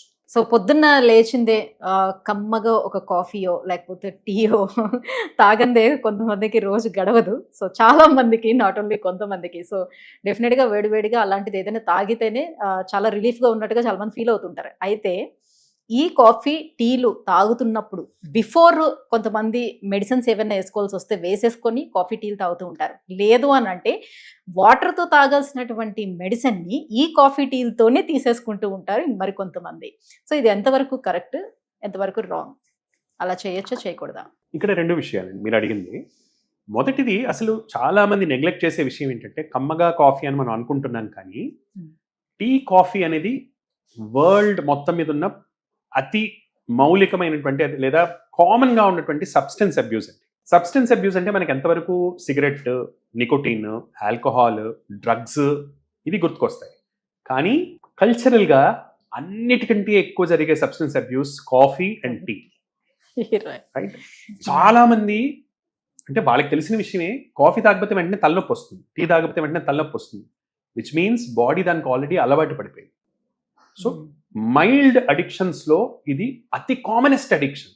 సో హెల్తీ హ్యాబిటా అంటే యాక్చువల్లీ కాదు, అన్లెస్ ఇన్ పర్టికులర్ సర్కమ్స్టాన్సెస్. అంటే చూడండి, మీరు చాలా చల్ల ప్రదేశంలో ఉంటున్నారు. ఇప్పుడు కాఫీ కామన్గా యూరోపియన్ నేషన్స్ నుంచి యాక్చువల్లీ మనకు వచ్చినటువంటి అలవాటు, వాళ్ళకి అది హెల్ప్ చేస్తుంది. ఎందుకు? చల్లగా ఉండే ప్రదేశం కనుక ఇది మెటబాలిజంని యాక్టివేట్ చేస్తుంది కనుక. కెఫీన్ అనేది సింపాథెటిక్ సిస్టమ్ యొక్క స్ట్రాంగ్ స్టిమ్యులేటర్. బాడీ హీట్ పెంచుతుంది, హార్ట్ రేట్ పెంచుతుంది, బీపీ పెంచుతుంది, యాక్టివిటీ పెంచుతుంది. It's a very strong chemical. ఎక్కువగా తీసుకుంటే ఫిట్స్ కూడా వస్తాయి. అంటే మీరు రోజుకి 600-700 ml కాఫీ తాగారనుకోండి, సడన్ గా ఆపడం వల్ల ఫిట్స్ రావచ్చు, హార్ట్ ఎరిథమియాస్ రావచ్చు, రకరకాల సైడ్ ఎఫెక్ట్స్ రావచ్చు. సో కాఫీ, టీ అనేవి మామూలు పదార్థాలు అని అనుకోవడం తప్పు. దానికి అదొక కెమికల్, దానికో సైడ్ ఎఫెక్ట్ ఉంటుంది, దానికో ఎఫెక్ట్ ఉంటుంది, దానికో సైడ్ ఎఫెక్ట్ ఉంటుంది. మళ్ళీ మోతాదులో తాగటము, మన శరీర తత్వం బట్టి తాగటము, వాతావరణం బట్టి తాగటం ఈజ్ వెరీ ఇంపార్టెంట్. వేడి క్లైమేట్స్ లో టీ బెటర్, చల్ల క్లైమేట్స్ లో కాఫీ బెటర్. కానీ మనం మరి ఇప్పుడు మళ్ళీ కొత్తగా ఒక స్టేట్మెంట్ ఇస్తున్నారు, దీంతో మీరు మిల్క్ ని యాడ్ చేసుకోకుండా black coffee or black tea, any black coffee tea తాగితే మళ్ళీ చాలా మంచిది హెల్త్ కి అని చెప్తున్నారు. ఈ చాలా మంచిది హెల్త్ కి అనేది ఒక డేంజరస్ స్టేట్మెంట్ అండి. మనం ఫస్ట్ అర్థం చేసుకోవాల్సింది ఏంటంటే, ప్రపంచంలో ఏ ఒక్క పదార్థాన్ని మనం చాలా మంచిది అని లేబుల్ చేయటం ఈజ్ ఫండమెంటలీ రాంగ్. ఓకే. ఎందుకు అంటే హెల్త్ అనేది ఒక స్పెక్ట్రమ్, నార్మల్ హెల్త్ అనేది స్పెక్ట్రమ్. మీరు ఏదైనా వాల్యూ చూడండి. ఫర్ ఎగ్జాంపుల్ బ్లడ్ గ్లూకోజ్ చూసుకోండి. మనం ఏమేమి చెప్తున్నాం, 60 to 90 నార్మల్ లిమిట్ అని చెప్తున్నాం. బాడీ టెంపరేచర్ చూడండి, 97.4 నుంచి 99 వరకు నార్మల్ అని చెప్తున్నాం. ఒక్క వాల్యూ చెప్పట్లా. ఎందుకు ఒక వాల్యూ చెప్పట్లేదు? ఎందుకంటే సమాజంలో నార్మల్సీ అనేది ఒక స్పెక్ట్రంలో ఉంటుంది. దీన్ని మనం చదివేటప్పుడు గాసియన్ కర్వ్ ప్యాటర్న్ అంటాం. అంటే ఇలా ఉంటుంది. బీపీ ఒక ఎక్స్ట్రీమ్, కొంతమందికి 170 కొంతమందికి నార్మల్ అయితే, కొంతమందికి 140-90 నార్మల్, మెజారిటీ మందికి 120-80 నార్మల్. సెంట్రల్ ఫిగర్ మీడియన్ ఏదైతే ఉందో అది 128. So first of all normal అనేది ఒక వాల్యూ కాదు. శరీర తత్వాలు, రకరకాల శరీర తత్వాలు ఉన్నాయి సమాజంలో. అనేక శరీర తత్వాలు ఉన్నటువంటి ఒక సమాజంలో, ఈ ప్రపంచంలో అందరికీ ఒకటే పడుతుంది అని చెప్పడం అనేది ఒక ప్రాథమికమైనటువంటి ఇగ్నోరెన్స్. ఇది తెలియనితనం. ఎక్కువ మందికి హెల్ప్ చేయొచ్చు, తక్కువ మందికి హెల్ప్ చేయొచ్చు, ఈజ్ కరెక్ట్. కొద్ది మందికి హెల్ప్ చేయొచ్చు, ఇది కరెక్ట్ సెంటెన్స్. ఇది అందరికీ అని కాదు, ఇది సైన్స్ మార్కెటింగ్ కలవటంలో వస్తున్నటువంటి సెంటెన్సెస్ ఇవి. ఇది తింటే అందరికీ మంచిది, ఈ నూనె అందరికీ మంచిది, ఇది చేస్తే అందరికీ మంచిది. There is nothing like that అండి. ఎగ్జాక్ట్, కరెక్ట్ వర్డ్ యూస్ చేశారు, సైన్స్ అండ్ మార్కెటింగ్ కలిసి వచ్చింది. Exactly. So in short, tea కాఫీకి వాటి ఓన్ సైడ్ ఎఫెక్ట్స్ ఉంటాయి. మీరు అడిగిన రెండో ప్రశ్న, మందులు టీని కలిపేసుకోవచ్చా? Very dangerous habit. ఎందుకు? పర్టికులర్లీ టీలో కానీ కాఫీలో కానీ ఫైటేట్స్ అనేటువంటి కెమికల్స్ ఉంటాయి. ఈ ఫైటేట్స్ అనేవి చాలా పదార్థాలని లోపలికి అబ్జార్బ్ కాకుండా ఆపేస్తాయి. సో మీరు బి కాంప్లెక్స్ వేసుకుంటున్నారు, సగం బి కాంప్లెక్స్ లోపలికి వెళ్ళకపోవచ్చు. దాన్ని ఫుడ్ తోటి, పర్టికులర్లీ టీ తోటి కలపటం వల్ల, టీ కానీ కాఫీతో కలపటం వల్ల ఐరన్ లాంటి మల్టీవైటమిన్స్ ఉంటాయి, ఎనర్జీ గివింగ్ సబ్స్టెన్సెస్ ఉంటాయి, ఇవి అబ్జార్బ్ కావు. కాల్షియం అబ్జార్బ్ కాదు. ఎప్పుడు కూడా మందులన్నీ టీ కాఫీలతో కలపొద్దు. ఎనీ మందులు, యాంటీబయోటిక్స్ లైక్ అలాంటి ఏదన్నా మందు, it is preferable not to mix tea and coffee. ఒక కెమికల్ తాగిన వెంటనే కూడా వేసుకోవచ్చా? రెండు స్టమక్ లో వెళ్ళి ఇంటరాక్ట్ అయ్యే ఛాన్సెస్ ఉంటాయి. అది కడుపులో ఉండగా ఇది వేసుకోవద్దు, ఇది కడుపులో ఉండగా అది వేసుకోవద్దు. కాస్త గ్యాప్ అనేది ఇవ్వాలి. మీరు తాగే కాఫీ బట్టి, మీ కడుపు మొటిలిటీ బట్టి 20 to 30 minutes మినిమం గ్యాప్ ఇవ్వాల్సి ఉంటుంది. రైట్. ఈ మెడిసిన్స్ కూడా కొంతమంది ఏం చేస్తారంటే, ఇప్పుడు ఒక 500 mg ఉందంటే నేను 250 అందులో సగం విరిపి వేసుకుందాం అని చెప్పి, సో సగం విరిపిన తర్వాత మిగతా సగం ముక్క ఏదైతే ఉంటుందో దాన్ని మళ్ళీ అదే దాంట్లోనే పెట్టి, సో దాన్ని నార్మల్ గానే కవర్ చేసేసి పెట్టేస్తుంటారు. మళ్ళీ నెక్స్ట్ టైం అది యూజ్ చేస్తుంటారు. అసలు అలా చేయొచ్చు అంటారు? దాని పవర్ ఉంటుందా? అది ఆ కెమికల్ మీద ఆధారపడి ఉంటుందండి. ఇప్పుడు మనం ఎప్పుడైతే ఒక కెమికల్ ని గాలికి ఎక్స్పోజ్ చేస్తాము, ఆక్సిడేషన్ అనే ఒక ప్రక్రియ జరుగుతుంది. ఆక్సిజన్ దాని మీద యాక్ట్ చేసి ఆక్సిడేషన్ అనే ప్రక్రియ జరుగుతుంది. కామన్ ఎగ్జాంపుల్ ఏంటి, ఒక యాపిల్ ని కట్ చేసి మీరు రూమ్ లో పెట్టండి, కొద్దిసేపటికి ఆటోమేటిక్గా అంతా బ్రౌన్ కలర్ లో మారిపోతుంది. దాన్ని ఆక్సిడేషన్ అంటారు. సో ఏ కెమికల్ కి ఆక్సిడేటివ్ ప్రక్రియ ఎక్కువగా ఉంటుందో దాని పవర్ తగ్గిపోతుంది. ఏ కెమికల్ కి ఆక్సిడేషన్ అనేది ఎక్కువగా ఉండదో ఏమీ కాదు, హ్యాపీగా వేసుకోవచ్చు. సో అది కెమికల్ టు కెమికల్ మారుతుంది. ఒక బండ గుర్తు, దేన్ని ఫ్యాట్స్ తో తయారు చేస్తారు, లేదా ఫ్యాట్ సాల్యుబిలిటీ దేనికైతే ఉంటుందో దానికి పొటెన్సీ తగ్గే ఛాన్సెస్ ఎక్కువ ఉంటాయి. For example vitamin A, vitamin D, vitamin E, ఇలాంటి వాటిని ఎక్స్పోజ్ చేసి పెట్టడం అంత మంచిది కాదు. మిగతా వాటిని ఎక్స్పోజ్ చేసి పెట్టినా పెద్దగా తేడా పడకపోవచ్చు. ఇలానే మిగతా డ్రగ్స్ కి లిపిడ్ సాల్యుబిలిటీ ఉన్నవి, లిపిడ్స్ ఉన్నటువంటి డ్రగ్స్ ని జనరల్ గా ఎక్స్పోజ్ చేసి పెట్టడం అనేది it's not a good thing. Oxidise అవుతాయి కనుక. రైట్. సో ఇంకొంతమంది ఇప్పుడు పిల్లలకి మెడిసిన్స్ టాబ్లెట్స్ ఇవ్వాలి పర్టికులర్గా అనుకునేటప్పుడు, ఆ టాబ్లెట్స్ ని వాటర్ లో మిక్స్ చేసేసి ఇస్తారు. అది కూడా కొంచెం చేదుగా ఉంటుందని అది ఇచ్చిన వెంటనే కూడా వాళ్ళు షుగర్స్ లాంటివి నోట్లో వేస్తూ ఉంటారు. అలా చేయొచ్చా? షుగర్స్ ని ఇది సైంటిఫిక్ గా కూడా ఇప్పుడు మనం సిరప్స్ అని చేస్తున్నారు. పిల్లలకి ఇచ్చేటప్పుడు పర్టికులర్లీ సిరప్ సొల్యూషన్స్ చేస్తారు. సో సిరప్ సొల్యూషన్ లాగా చేయటం అనేది సైన్స్ కూడా చేస్తుంది కొంతవరకు. సో చేదు మందుల్ని అది వేయడానికి తప్ప ఇంకో దారి ఉండదు గనక సిరప్ అనే బేస్లో ఇవ్వాల్సి వస్తుంది. దాని వలన సైడ్ ఎఫెక్ట్ ఉండదా అంటే ఉంటుంది. ఫర్ ఎగ్జాంపుల్ ఏదైనా స్వీట్ పదార్థం మీరు తీసుకున్నారు, పిల్లలకి జలుబు దగ్గు కోసం మనం ఇస్తున్నాం, మీరు షుగర్తో పాటు ఇచ్చారు, కొద్దిపాటి మ్యూకస్ సెక్రీషన్స్ పెరుగుతాయి, జలుబు కొంచెం పెరుగుతుంది. సో ఆస్మా ఉంది, ఆస్మాలో ఇస్తున్నాం మనం, కొంచెం ఆయాసం అనేది పెరుగుతుంది. బట్ అది నెసెసరీ ఈవిల్ అంటే లేకపోతే అసలు పిల్లలు వేసుకోరు. సో చేదుని పర్టికులర్గా చేదు కానీ ఘాటుగా ఉన్న మందులను బ్యాలెన్స్ చేయడానికి మైల్డ్గా కలిపిస్తుంటారు. ఇఫ్ పాసిబుల్ లేకుండా ఇవ్వచ్చు, లేదంటే కనుక పర్టికులర్లీ పిల్లల విషయంలో కలిపించిన అట్లీస్ట్ మందు అయితే లోపలికి వెళ్తుంది కనుక దీన్ని అది కొంచెం న్యూట్రలైజ్ చేస్తుంది. రైట్. టీ కాఫీల విషయానికి వచ్చేటప్పుడు చాలా మంది టీ కాఫీలు తాగిన వెంటనే కూడా యూరిన్కి పోతూ ఉంటారు. సో వాళ్ళకి ఏంటి ఇప్పుడు షుగర్ ఉన్నట్టు అని అనుకోవాలా? కొంతమంది అంటారు మేము అలా అనుకొని టెస్టులు చేయించుకున్నా కూడా మాకు ఏమీ డిటెక్ట్ అవ్వలేదు, సో షుగర్ ఉన్నట్టుగా. ఎందుకు ఇలా అస్తమాటికి వస్తూ ఉంటుంది? టీ కానీ కాఫీ కానివ్వండి, 2 రకాలుగా యూరిన్ని ఇంక్రీజ్ చేస్తుంది. నెంబర్ 1, ఇవి డయూరిటిక్స్. టీ ముఖ్యంగా చాలా it's a very strong diuretic. అంటే లిటరల్లీ కిడ్నీని కొంచెం పిండి కొంచెం ఎక్కువ వాటర్ వచ్చేటట్టు చేస్తుంది. సో ఎక్కువ మూత్రం తయారయ్యేటట్టు చేసే గుణము టీ కాఫీలో ఉన్నాయి ప్రాథమికంగా. ఇది కాకుండా బ్లాడర్ యాక్టివిటీని కూడా కొంచెం యాక్టివేట్ చేస్తుంది. అంటే స్మూత్ మజిల్ని కూడా, ఫర్ ఎగ్జాంపుల్ చూడండి, టీ అనేది డయేరియాలో చాలా మంచి మందు, లూజ్ మోషన్స్ అవుతున్నాయి, చాలా మంచి మందు. అలానే ఒకళ్ళకి ఆస్మా ఉంది, వాళ్ళకి ఇట్స్ ఎ గుడ్ మెడిసిన్. అంటే స్మూత్ మజిల్ మీద దాని యాక్షన్ ఉంటుంది, స్మూత్ మజిల్ని కొంచెం రిలాక్స్ అయ్యేటట్టు చేస్తుంది. సో దాని వలన కొంచెం ఈ ప్రాస్టేట్ ప్రాబ్లమ్స్ ఉన్నటువంటి వాళ్ళు, మిగతా ఎల్డర్లీ వాళ్ళలో యూరిన్ కొంచెం ఆల్టర్ అయినట్టు, యూరిన్ సెన్సేషన్ వచ్చినట్టు అలాంటి ఇది వస్తుంది. సో దాని మజిల్ మీద యాక్షన్ వలన ప్లస్ డైరెటిక్ యాక్షన్ వలన యాక్చువల్గా అవి మూత్రం ఎక్కువ అయ్యేటట్టు చేస్తాయి. అయితే జరిగేది ఏంటంటే, రోజు మీరు 4 టీలు తాగుతున్నారు అనుకోండి, బాడీ అలవాటు పడిపోతుంది దానికి. మీరు అదే వారం రోజులు గ్యాప్ ఇచ్చి చూడండి, మళ్ళీ మీకే తెలుస్తుంది టీ తాగంగానే వెంటనే యూరిన్ వస్తుంది అని. దీన్ని టాకిఫైలాక్సిస్ అంటాం. అంటే ఒక పదార్థాన్ని మళ్ళీ మళ్ళీ తీసుకోవటం వలన శరీరం దానికి అలవాటు పడి దాని గుణం అనేది మనకు కనపడుతుంది. సో డైలీ తాగే వాళ్ళకి ఇది కనపడకపోవచ్చు, బట్ సడన్ గా మీరు డోస్ పెంచారు, లేదా చల్లబడినప్పుడు తీసుకున్నారు, లేదా స్ట్రాంగ్ టీ తీసుకున్నారు, అప్పుడు మళ్ళీ ఆ యాక్షన్ కనపడుతుంది. ఇప్పుడు జనరల్లీ మోషన్స్ అవుతుండేటప్పుడు ఘన పదార్థాలు ఏమీ తీసుకోలేము, తీసుకుంటే మళ్ళీ నేను బాత్రూమ్ పరిగెట్టాల్సి వస్తుంది, నాకు చాలా ఇబ్బంది అవుతుంది అని చెప్పి చాలా మంది ఫుడ్ని అవాయిడ్ చేస్తారు, లిక్విడ్స్ మాత్రమే తీసుకోవాలనుకుంటారు. ఆ లిక్విడ్స్లో కూడా ఇప్పుడు టీ కాఫీలు తీసుకోవద్దు, అప్పుడు చాలా ఎక్కువ ఇబ్బంది అవుతుంది అంటారు. యాజ్ వెల్ యాజ్ మజ్జిగ ఇస్తూ ఉంటారు మంచి చేస్తుందని, కానీ కొంతమంది చెప్తారు మజ్జిగ కూడా ఇవ్వకూడదు, సో దానివల్ల కూడా మోషన్స్ ఇంకా ఎక్కువ అవుతాయని అంటారు. నిజమేనా? According to modern medicine, glucose and salt కలిపినటువంటి ఏ ఫ్లూయిడ్ అన్నా సరే యాక్చువల్గా లూజ్ మోషన్స్లో హెల్ప్ చేస్తుంది. ఓఆర్ఎస్ అనేది అదే ప్రిన్సిపల్ మీద ఆధారపడింది. సూపర్ ఓఆర్ఎస్ అంటాం, దాంట్లో స్టార్చ్ అనేది యాడ్ చేస్తాం, అంటే ప్రాక్టికలీ గంజి లాంటిది యాడ్ చేస్తే అది సూపర్ ఓఆర్ఎస్ అవుతుంది. మజ్జిగలో ఇక్కడ సాల్ట్ యాడ్ చేసిన మజ్జిగలో సాల్ట్ ఉంటుంది, షుగర్స్ కొద్ది లెవెల్లో ఉంటాయి, ప్రోబయోటిక్స్ ఉంటాయి, అంటే హెల్తీ బ్యాక్టీరియాకి కావాల్సినటువంటి ఆహారము, అలానే కొన్ని హెల్తీ బ్యాక్టీరియా ఉంటాయి. అందువలన మజ్జిగ actually is a good thing loose motions అవుతున్నప్పుడు. బట్ మజ్జిగ అంటే మనం పెరుగుని నార్మల్గా మజ్జిగలు అంటే ఈ మధ్యలో మనం ఏం చేస్తామంటే పెరుగు తీసుకొని దాంట్లో కొంచెం నీళ్ళు వేసి ఓ చెంచాతో ఇలా తిప్పి ఇస్తాం. అది దాంట్లో ఫ్యాట్ ఉంటుంది, అది హోల్ మిల్క్ అయితే కనుక. ఫ్యాటీ ఫుడ్స్తో చేసిన, అంటే ఫ్యాట్ అన్నది డైజెస్ట్ అవ్వడానికి ఇంకా difficult loose మోషన్స్లో.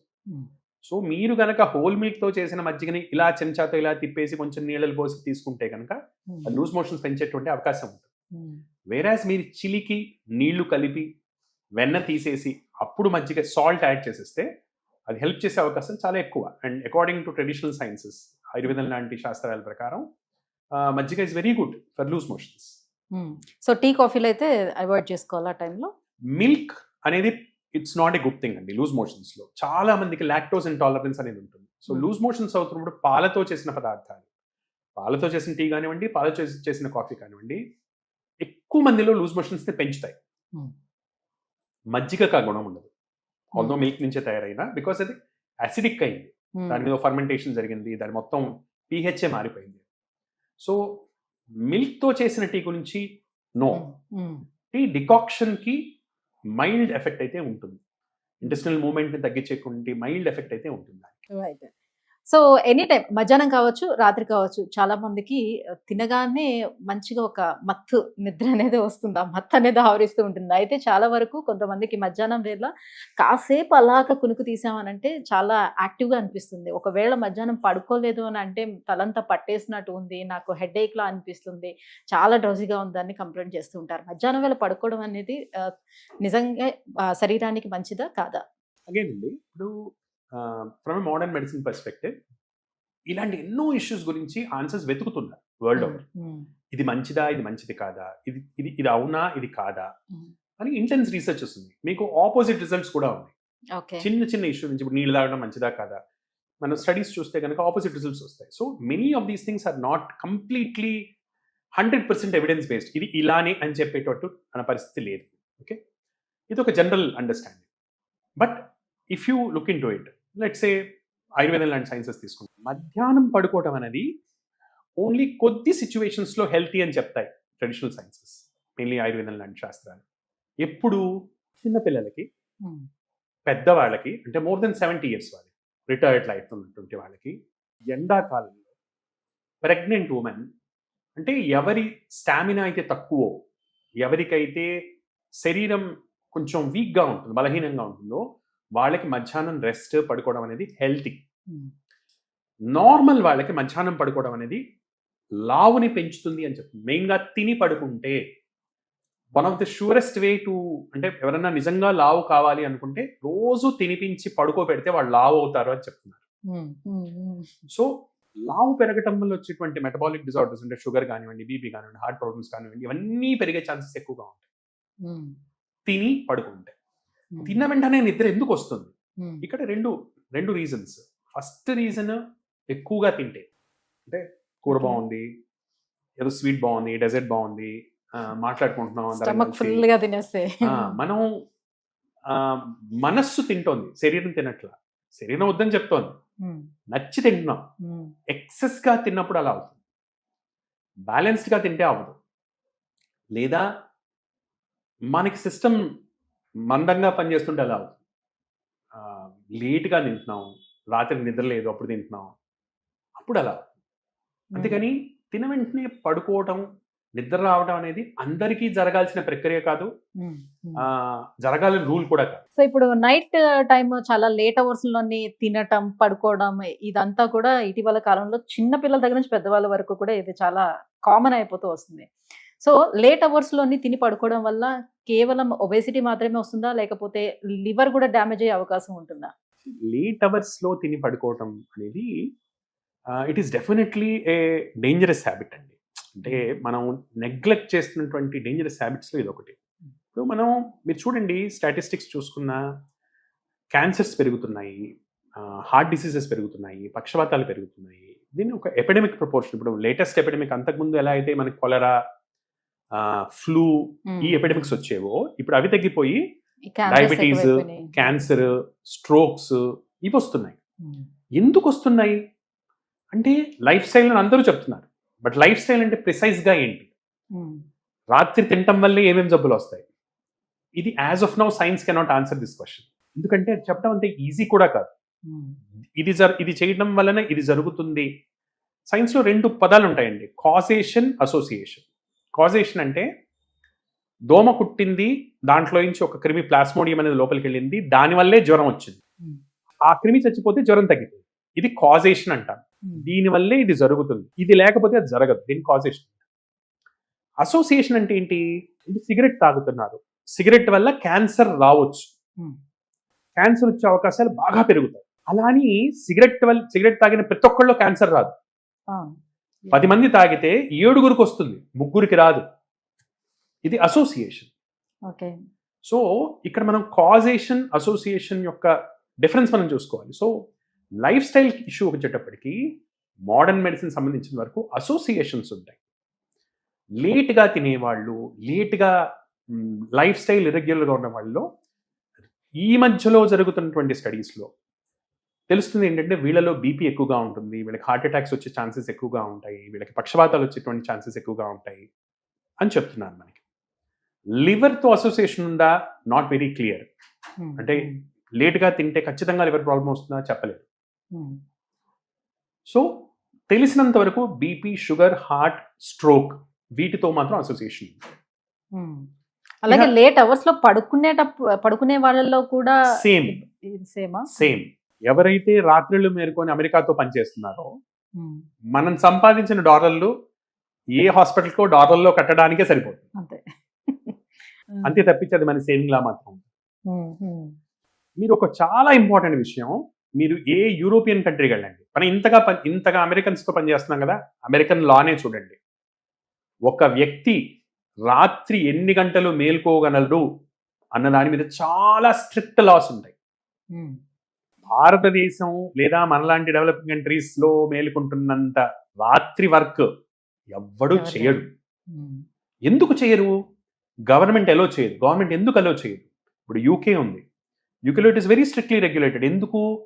Government is answerable. వీడు ఎక్కువ కనుక వాడి రాత్రి పాటి చేత పని చేయిస్తే దే ఆర్ ఆన్సరబుల్. రాత్రిపూట కంటిన్యూస్ గా వర్క్ చేయడం, డైలీ 5 రోజుల పాటు రాత్రిపూట వర్క్ చేయడం, రాత్రి షిఫ్ట్లు వర్క్ చేయడం అనేది it is definitely a bad habit. అంటే హెల్త్ పరంగా గుడ్ అండ్ బ్యాడ్ జడ్జ్ చేయడానికి we are nobody. It is an unhealthy habit. దాని వలన BP, sugar, cholesterol, thyroid, strokes, పక్షవాతాలు వచ్చే ఛాన్సెస్ ఖచ్చితంగా పెరుగుతాయి. దేర్ఫోర్ అందుకని మోస్ట్ ఆఫ్ ది డెవలప్డ్ కంట్రీస్లో it is highly regulated. Unfortunately మన దగ్గర హెల్త్ రెగ్యులేషన్స్ అనేవి చాలా తక్కువ కాబట్టి, ప్రజలకు తెలియదు కాబట్టి ఇలా అయిపోతుంది. రైట్. సో అలానే కూర్చొని జాబ్ చేసేవి ఇప్పుడు చాలా ఎక్కువైపోయినాయి, డెస్క్ జాబులు చాలా ఎక్కువయ్యాయి. సో యాక్టివిటీ అనేది చాలా తగ్గిపోయింది శరీరానికి. సో ఒక రోజులో ఎన్ని గంటల పాటు కంటిన్యూస్గా కూర్చొని పని చేయటం వల్ల ఈ సైలెంట్ డిసీజెస్, ఎలాంటి సైలెంట్ డిసీజెస్ వచ్చే ఛాన్సెస్ ఉంటాయి? సెడెంటరీ లైఫ్ స్టైల్, ఎక్కువగా కూర్చోవటం అనేది ఆబ్వియస్లీ వెయిట్ గెయిన్ కానివ్వండి, వెయిట్ గెయిన్తో వచ్చేటువంటి ప్రాబ్లమ్స్కి మెటబాలిక్ సిండ్రోమ్ అంటాం, బీపీ అంటాం, కొలెస్ట్రాల్ అంటాం, షుగర్ అంటాం, క్యాన్సర్స్ అంటాం, ఇవన్నీ ఒకటే గ్రూప్ అండి. సో ఈ అన్ని గ్రూప్స్కి సెడెంటరీ లైఫ్ స్టైల్ తోటి ఖచ్చితమైన రిలేషన్షిప్ ఉంది. దిస్ ఇస్ నోన్, దీంట్లో డౌట్ లేదు. అయితే ఎన్ని గంటలు ఇస్ రిలేటివ్. ఒక జనరల్ రూల్ ఏంటంటే యాక్చువల్గా 20 minutes తర్వాత కొంచెమన్నా లేచి నడవాలి, ఫిజికల్ యాక్టివిటీ ఉండాలి అనేది ఒక general rule. Maximum is 45 minutes. 45 నిమిషాల తర్వాత కొద్దిగా లేచి నడిచి there should be some kind of activity. ఈ రూల్ మనకి ఎక్కడ చెప్తాం? మెయిన్లీ సర్వైకల్ స్పాండిలోసిస్ ఉంది ఎవరికన్నా, వాళ్ళకి మనం చెప్తాం ఇది రూల్ ఆఫ్ 20 అని చెప్తాం. 20 నిమిషాల కంటే అలానే కూర్చోవద్దు, తలని ఒకటే పొజిషన్లో పెట్టద్దు, 20 seconds పాటు మళ్ళీ దూరం చూడాలి, ఇటువంటి విషయాలు చెప్తాము. So in general prolonged sitting for many days is not a healthy habit అండి. అయితే దాన్ని యూ కెన్ కంపెన్సేట్ ఇట్. ఇప్పుడు వర్క్ వల్ల తప్పదు, చాలా ప్రొఫెషన్స్లో అలానే కూర్చోవాల్సి ఉండాల్సి వస్తుంది. సో వాళ్ళు if they resort exercise, daily రొటీన్లో 30 నుంచి 45 నిమిషాల పాటు వ్యాయామం చేయటం వలన ఈ రిస్క్ని మనం మిటిగేట్ చేసుకోవచ్చు. వాట్ ఎవర్ రిస్క్ ఈస్, కూర్చోవటం వల్ల వచ్చే అన్ని రిస్కులు కూడా వ్యాయామం చేయటం వల్ల తగ్గుతాయి. ఆ వ్యాయామం అనేది రెగ్యులర్గా ఉండాలి. వారానికి కనీసం 150 నిమిషాలు లేదా రోజుకి 30 నిమిషాలు చొప్పున వారానికి 5 రోజులు ఉన్న పాటు వ్యాయామం చేయటం వల్ల దానిలో వచ్చినటువంటి రిస్క్ని మనం మిటిగేట్ చేసుకోవచ్చు. సో ఇప్పుడు మన లైఫ్లోనే చాలా చిన్న చిన్న జబ్బులు ఏవో ఒకటి వస్తూ ఉంటాయి. సో సిమ్టమ్స్ మనకి చిన్న చిన్నవి తెలిసినప్పటికీ కూడా చాలా ఇగ్నోర్ చేస్తూ ఉంటాము. ఆ పర్వాలేదులే, ఏం కాదు, సో ఇవి చిన్న చిన్న ప్రికాషన్స్ తీసుకుంటే తగ్గిపోతాలే అన్నట్టు ఇగ్నోర్ చేస్తూ ఉంటాము. సో ఫర్ ఎగ్జాంపుల్ మనకి లాంగ్ టర్మ్ నుంచి ఎప్పటి నుంచో మనకి గొంతు దగ్గు వస్తుందని అనుకుందాం, లేదనంటే కపల్ లాంటిది ఏదైనా కొంచెం పడుతున్నా కూడా ఏం కాదు, మన సొంత ట్రీట్మెంట్ ఇంట్లో ఏదో ఒకటి ట్రీట్మెంట్ తీసుకుంటూ ఇగ్నోర్ చేస్తుంటాం. సో అది జనరల్గా అది అలర్జీ ప్రాబ్లం అని అనుకోవచ్చా, లేకపోతే ఇంకేదైనా డిసీజ్కి దారి తీసే అవకాశం ఉంటుందా? అది మనకు ఒక వార్నింగ్ సైన్ లాగా భావించాలా? మళ్ళీ జలుబు దగ్గులు వస్తున్నాయి లేదా తెమడ అనేది ఫ్రీక్వెంట్గా వస్తుంది, generally allergy symptom. Very common, చాలా కామన్గా మనం చూస్తున్నాం. అది ముందు ఇంకేదైనా జబ్బుకు దారి తీస్తుందా అన్నది ఇట్ ఈస్ నాట్ అంత పెద్ద రిస్క్ ఫ్యాక్టర్ అని నేను అనుకోను పర్సనల్లీ. బట్ ఒక విషయం ఏంటంటే అలర్జీకి కొంతమందిలో పెరిగే ఛాన్సెస్ ఉంటాయి. పర్టికులర్లీ ఎవరి ఫ్యామిలీలో అయితే ఆస్మా ఉందో, తల్లిదండ్రులకి క్లోజ్ కజిన్స్లో ఆస్మా ఉన్న వాళ్ళలో అలర్జీలా స్టార్ట్ అయింది, progress over period of time asthma దాకా వెళ్ళవచ్చు. సో ఇన్ జనరల్ మాటి మాటికి జలుబు దగ్గు వస్తున్నా, గొంతు మాటి మాటికి సవరించుకోవాల్సి వస్తున్నా, అది సైనస్ ప్రాబ్లం ఉన్నట్టు. పోస్ట్ నేజల్ డ్రిప్ అంటాం. అంటే లోపల నుంచి చిన్న సెక్రీషన్స్ వచ్చి గొంతుని ఇరిటేట్ చేస్తుంటాయి. సో కామన్గా సైనసైటిస్ లక్షణం అది. సైనసైటిస్ అనేది జనరల్గా 100% అలర్జీ వల్ల వస్తుంది, మళ్ళీ మళ్ళీ వచ్చే సైనసైటిస్. అలా కాకుండా ఎప్పుడన్నా ఒకసారి వచ్చేది వైరల్ ఇన్ఫెక్షన్స్ వల్ల కానీ, బ్యాక్టీరియల్ ఇన్ఫెక్షన్స్ వల్ల కానీ, రేర్గా ఫంగల్ ఇన్ఫెక్షన్స్ వల్ల వస్తుంటుంది. సో మాటి మాటికి వస్తుంటే కనుక అలర్జీస్ ఉన్నట్టు. అలర్జీస్ కాజెస్ కూడా మన చుట్టుపక్కలే ఉండొచ్చు. మన ఇంట్లో ఉన్నటువంటి దుమ్ము కానివ్వండి, బొద్దింకలు కానివ్వండి, ఇంటి చుట్టుపక్కల పెరిగే ఈ పార్థీనియం అనేటువంటి మొక్కలు కానివ్వండి, ఇంట్లో పెంచుకునే జంతువులు, డాగ్స్ కానివ్వండి, క్యాట్స్ కానివ్వండి, అలానే పిజిన్స్ కానివ్వండి, పావురాలు వేసేటువంటి రెట్టలు కానివ్వండి, ఇంట్లో ఉన్న దుమ్ము కానివ్వండి, మనం పడుకునే దిండలో ఉన్న దుమ్ము కానివ్వండి, ఏళ్ల తరబడి మన రూమ్స్లో మన పరుపులో ఉన్నటువంటి దుమ్ము కానివ్వండి, వీటి వల్ల అలర్జీస్ కామన్గా వస్తుంటాయి. సో మన పడుకునే మంచాన్ని, పడుకునే పరుపుని, దిండుని రెగ్యులర్గా మనం ఇవి చేసుకోవటం, వాక్యూమ్ సక్షన్ చేయటం, వాక్యూమ్ క్లీనింగ్ చేయటం, బెడ్రూమ్ని క్లీన్గా పెట్టుకోవటం, డస్టీ ఆర్టికల్స్ని దగ్గర రానివ్వకపోవటం, డస్ట్ని నీట్గా పెట్టుకోవటం. అలానే ఈ పార్థినియం లాంటి మొక్కలు, కాంగ్రెస్ గ్రాస్ అంటారు, చిన్న చిన్న తెల్ల పూలతో వస్తాయి, అవి అలర్జీని ఇండ్యూస్ చేయడంలో చాలా నటోరియస్. అటువంటి మొక్క ఎక్కడ పడితే అక్కడ పెరుగుతుంటుంది. సో దాన్ని పీకించేసేయటం, పెట్స్ని హెల్తీగా ఉంచుకోవటం, ఇవన్నీ మనం చేస్తే కనుక అలర్జీస్ తగ్గుతాయి జనరల్లీ. అలానే మన గట్ హెల్త్ కి అలర్జీ కూడా రిలేషన్షిప్ ఉంది. వర్మ్స్ అనేవి ఉంటాయి కొన్ని. ఈ వర్మ్స్ వలన కూడా అలర్జీస్, రకరకాల అలర్జీస్, ఇస్నోఫిలియాస్ వస్తుంటాయి. సో ఎక్కడ పడితే అక్కడ తింటాం, ఏది పడితే అది తినేయటం, this is another cause for allergies which are treatable.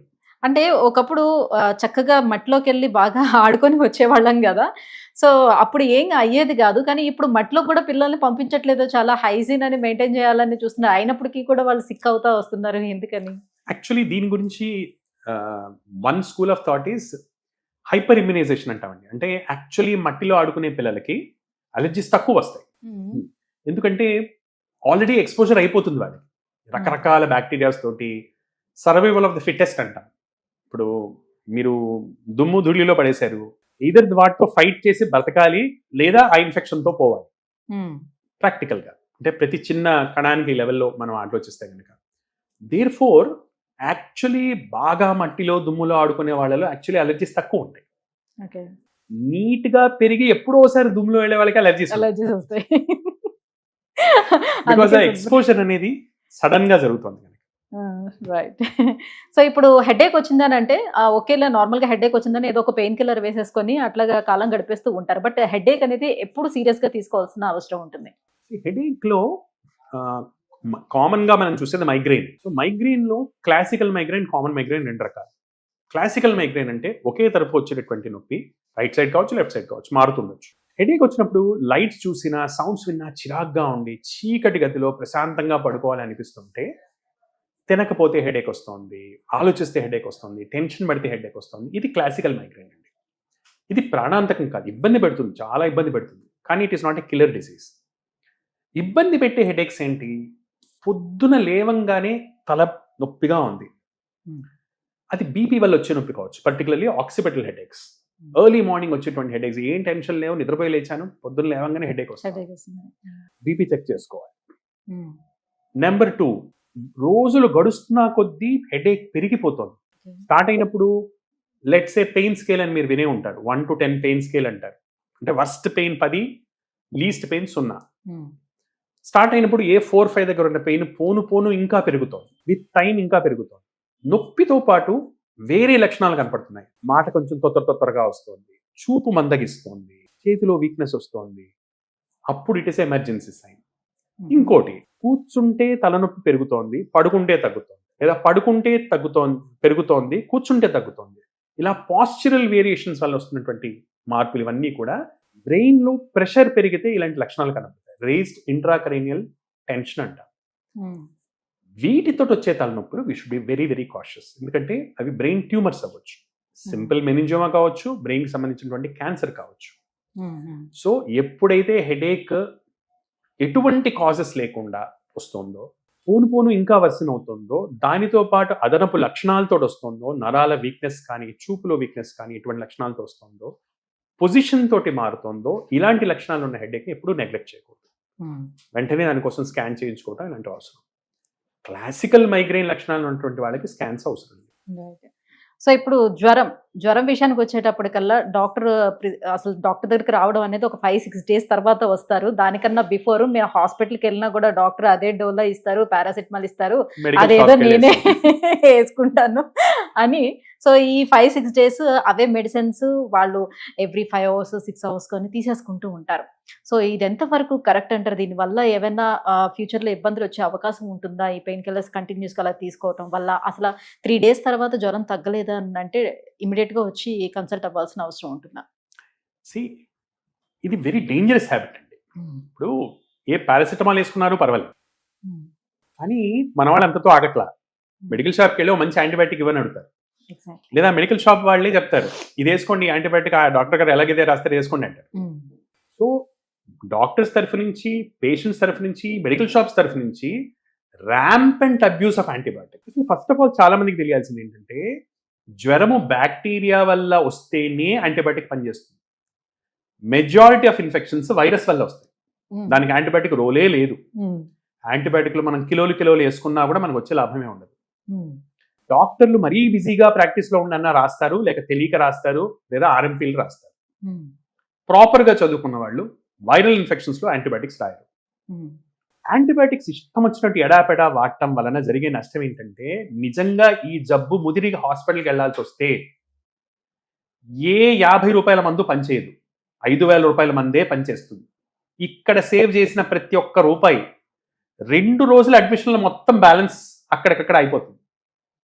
Already మన దగ్గర భారతదేశం అనేది ప్రపంచం అంతా కూడా దీన్ని ఎక్స్ట్రీమ్ డ్రగ్ రెసిస్టెన్స్కి లేదా డ్రగ్ రెసిస్టెంట్ బ్యాక్టీరియాకి మనది క్యాపిటల్ అని ఘోషిస్తున్నాయి అన్ని. కొన్ని రోజుల క్రితం మన హెల్త్ ఇండస్ట్రీ వ్యాప్తి చెందుతుంటే మెయిన్గా యూరోపియన్ కంట్రీస్, అమెరికన్ కంట్రీస్ పెట్టినటువంటి కామెంట్ ఏంటంటే, వీళ్ళ యాంటీబయాటిక్ రెసిస్టెన్స్, ఒక్క ఇన్ఫెక్షన్ వచ్చిందంటే చచ్చిపోతారు, యాంటీబయాటిక్ లేవు వాళ్ళకి అని చెప్పారు. Which is actually true. మన దగ్గర రెగ్యులేషన్ ఎంత తక్కువగా ఉందంటే, దీనికి మెయిన్ రీజన్ ఏంటంటే మన వాళ్ళు ఇష్టం వచ్చినట్టు యాంటీబయాటిక్లు వేసుకోవడం. So first of all antibiotic అంటే ఏంటి, ఎక్కడ పనిచేస్తుంది, ఏ మోతాదులో వేసుకోవాలి, ఎంత వేసుకోవాలి, ఎన్ని రోజులు వేసుకోవాలి, ఈ జ్ఞానం 10% కూడా లేకుండా యాంటీబయాటిక్లు మింగేవాళ్ళు లక్షలు, వేలు, కోట్లలో ఉన్నారు. దీని వలన యాజ్ ఎ కంట్రీ మనం అందరం we are endangering our own lives. ఎప్పుడైతే యాంటీబయాటిక్ యాక్చువల్లీ అవసరం అవుతుందో లైఫ్లో, అప్పుడు యాంటీబయాటిక్ పనిచేయదు. ఈ పరిస్థితికి మనం ఆల్రెడీ వచ్చాం. హైదరాబాద్లో మీరు ర్యాండమ్గా ఏదన్నా కార్పొరేట్ హాస్పిటల్లోకి వెళ్ళి 103 జనంతో వెళ్ళేది బ్యాక్టీరియల్ ఇన్ఫెక్షన్ వస్తే, ఈ మధ్యలో ఎవ్వరూ సింపుల్ యాంటీబయాటిక్స్ వాడట్లేదు, ఎందుకంటే పనిచేయట్లేదు. రైట్. అన్ఎడ్యుకేటెడ్స్ ఎవరైతే ఉంటారో వాళ్ళు ఇప్పుడు చూడొచ్చు, మనం చిన్న గల్లీలో మీరు ఇందాక చెప్పిన ఆర్ఎంపీ డాక్టర్స్ వాళ్ళు ఉంటారు.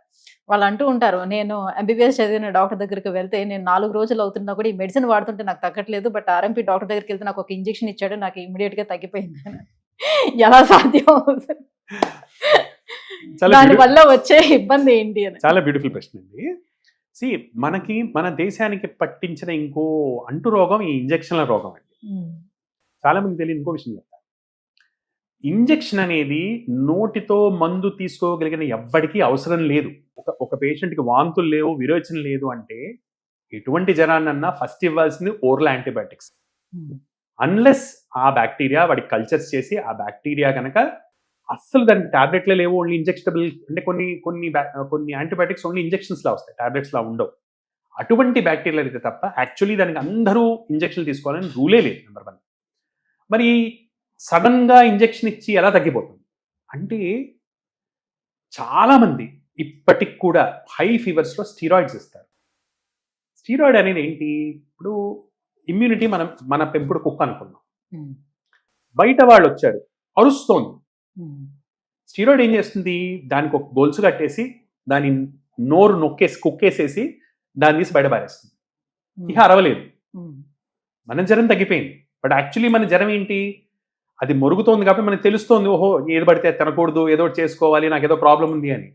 మరొకటి ఆపేసింది. ఏం తెలీదు. ఏం తెలియదు. మీకు తెలిసే నాటికి ఆ వచ్చినవాడు దొంగోడో టెర్రరిస్టో చేయాల్సిందంతా చేసేసి వెళ్ళిపోతుంది. సంపూర్ణ నాశనం చేసి బయటకు వెళ్తాడు. నైస్, బాగా ఎక్స్ప్లెయిన్ చేశారు ఇది. అండ్ కొంతమంది నైట్ స్లీప్ అంతా కూడా నిద్రపోయినా కూడా మార్నింగ్ లేచిన తర్వాత ఇంకా నాకు మార్నింగ్ డే అంతా కూడా నిద్ర మత్తులా అనిపిస్తుంది, డ్రౌజినెస్ ఉంటుంది అంటే చాలా చిరాకుగా ఉంటుంది అని చెప్తుంటారు. ఇది స్లీప్ డిస్టర్బెన్స్ కిందే తీసుకోవాలా, అదర్ ఏదైనా డిసీజ్ వచ్చే ఛాన్సెస్ ఎక్కువగా ఉన్నాయని భావించాలా? దీన్ని స్లీప్ డిప్రైవేషన్ అంటారు. నిద్ర సరిగ్గా లేకపోతే, నిద్ర పట్టడం లేటుగా నిద్ర పడుతుంది. పట్టిన 11 దాకా మీటింగ్ ఉంటుంది, 12 దాకా మీటింగ్ ఉంటుంది. ఆ మీటింగ్లో బాస్ ఏదో అరుస్తాడు, వీడేదో అంటాడు, వాడేదో అంటాడు, మైండ్లో అదే తిరుగుతుంటుంది. ఏం చేయాలి నిద్ర పట్టదు సరిగ్గా. ఏదో పడుకున్నారు, మైండ్ అంతా అదే లేచింది, లేచిన తర్వాత కూడా అలానే ఉంది. లేదా అర్ధరాత్రి 2 గుర్తుకొచ్చింది, జీతం రాలేదు, రేపు వాడికి పేమెంట్ ఎలా ఇవ్వాలి, వీడికి ఇలా చేయాలి, ఇవే తలకాయ నొప్పులతోటి నిద్ర అనేది సరిగ్గా ఉండదు. మెలకు వచ్చేస్తుంది 2 గంటల్లో, ఇక మళ్ళీ తర్వాత నిద్ర పట్టదు. సో ఇవి సైకలాజికల్గా వచ్చేటువంటి స్ట్రెస్ వలన వస్తున్నటువంటి స్లీప్ డిప్రైవేషన్స్. ఇవి కాకుండా చాలా మంది లావుగా ఉన్నటువంటి వాళ్ళు, ఆల్కహాల్ తీసుకునేటువంటి వాళ్ళు, వాళ్ళకి ఈ ఏరియాలో కొవ్వు అనేది బాగా పెరుగుతుంది. దాని వలన గురక ఉంటుంది, ఆబ్స్ట్రక్టివ్ స్లీప్ ఎప్నియా అంటాం. సో వాళ్ళు గురక వల్ల యాక్చువల్లీ పడుకున్నా కూడా వాళ్ళకి ఆక్సిజన్ శాతం సరిగ్గా అందక, బ్రెయిన్లో బ్లడ్లో కార్బన్ డైఆక్సైడ్ శాతం పెరిగి బ్రెయిన్ అనేది రిలాక్స్ కాదు. ఎన్ని గంటలు పడుకున్నా మీరు ఇడిచిపెట్టారంటే కనుక పగటిపూట పడుకుంటూనే ఉంటారు, కూర్చొని పడుకుంటుంటారు. ఎక్కడ కూర్చుంటే అక్కడ నిద్ర వస్తుంది. ఇది ఆబ్స్ట్రక్టివ్ స్లీప్ ఎప్నియా, అదొక జబ్బు. సో ఇలా డిఫరెంట్ కేటగిరీస్ ఉండొచ్చు. స్ట్రెస్ వల్ల కావచ్చు, ఆబ్స్ట్రక్టివ్ స్లీప్ ఎప్నియా వల్ల కావచ్చు. దీనివల్ల స్లీప్ డిప్రైవేషన్ అనేది జరిగితే దానివల్ల రకరకాల హెల్త్ ప్రాబ్లమ్స్ వస్తాయి. కామన్గా మనం ఇందాక అనుకున్నటువంటి group BP, sugar, heart diseases, పక్షవాతాలు. ఇవి కాకుండా హార్ట్లో రైట్ సైడ్ బీపీ పెరగటం, పల్మినరీ ఆర్టీరియల్ హైపర్ టెన్షన్ అంటారు. సో ఇటువంటి జబ్బులు వీళ్ళకి వచ్చేటువంటి అవకాశాలు ఎక్కువగా వస్తాయి. ఇంకో ఇంట్రెస్టింగ్ జబ్బు ఫైబ్రోమయాల్జియాస్ అంటారు. అంటే ఒళ్ళంతా నొప్పులు, అన్ని పరీక్షలు నార్మల్గా ఉంటాయి, ఏ పరీక్ష చేయించుకుంటారు, ఆఖరికి వెతికి ఇక్కడ చిన్న డిస్క్ ప్రాబ్లం ఉంది, అక్కడ చిన్న డిస్క్ ప్రాబ్లం ఉంది, రకరకాల మందులు వాడి, రకరకాల మసాజులు చేయించుకొని, ఏది పడితే అది చేయించుకొని నొప్పులు మాత్రం తగ్గకొని వాళ్ళు ఉంటారు. ఇది స్లీప్ డిప్రైవేషన్ వలన ఫైబ్రోమయాల్జియాలో వచ్చేటువంటి నొప్పులు. So varieties of problems sleep డిప్రైవేషన్లో రావచ్చు. ఒక ఇంట్రెస్టింగ్ విషయం చెప్తాను మీకు. ఆయుర్వేదం లాంటి సైన్స్ లోపల ఆహారం, నిద్ర, బ్రహ్మచర్యం అంటే సెక్స్, ఫుడ్ అండ్ స్లీప్, ఈ 3 ఫౌండేషన్స్ ఆఫ్ లైఫ్ అన్న. వీటిలో రెగ్యులేటెడ్గా ఉండటం, వీటిలో బ్యాలెన్స్గా ఉండటం, ఇవి దెబ్బతింటే లైఫ్ మొత్తం షేక్ అవుతుంది అని చెప్పారు. So sleep is a very important thing. దాన్ని మనం పడుకోవచ్చులే, 8 గంటలు పడుకుంటే ఏంటి అని, 8 అవర్స్ నిద్రపోయామా లేదా ఎప్పుడైతే ఏంటి అన్నట్టు. కరెక్ట్. అది it's a very wrong attitude అండి.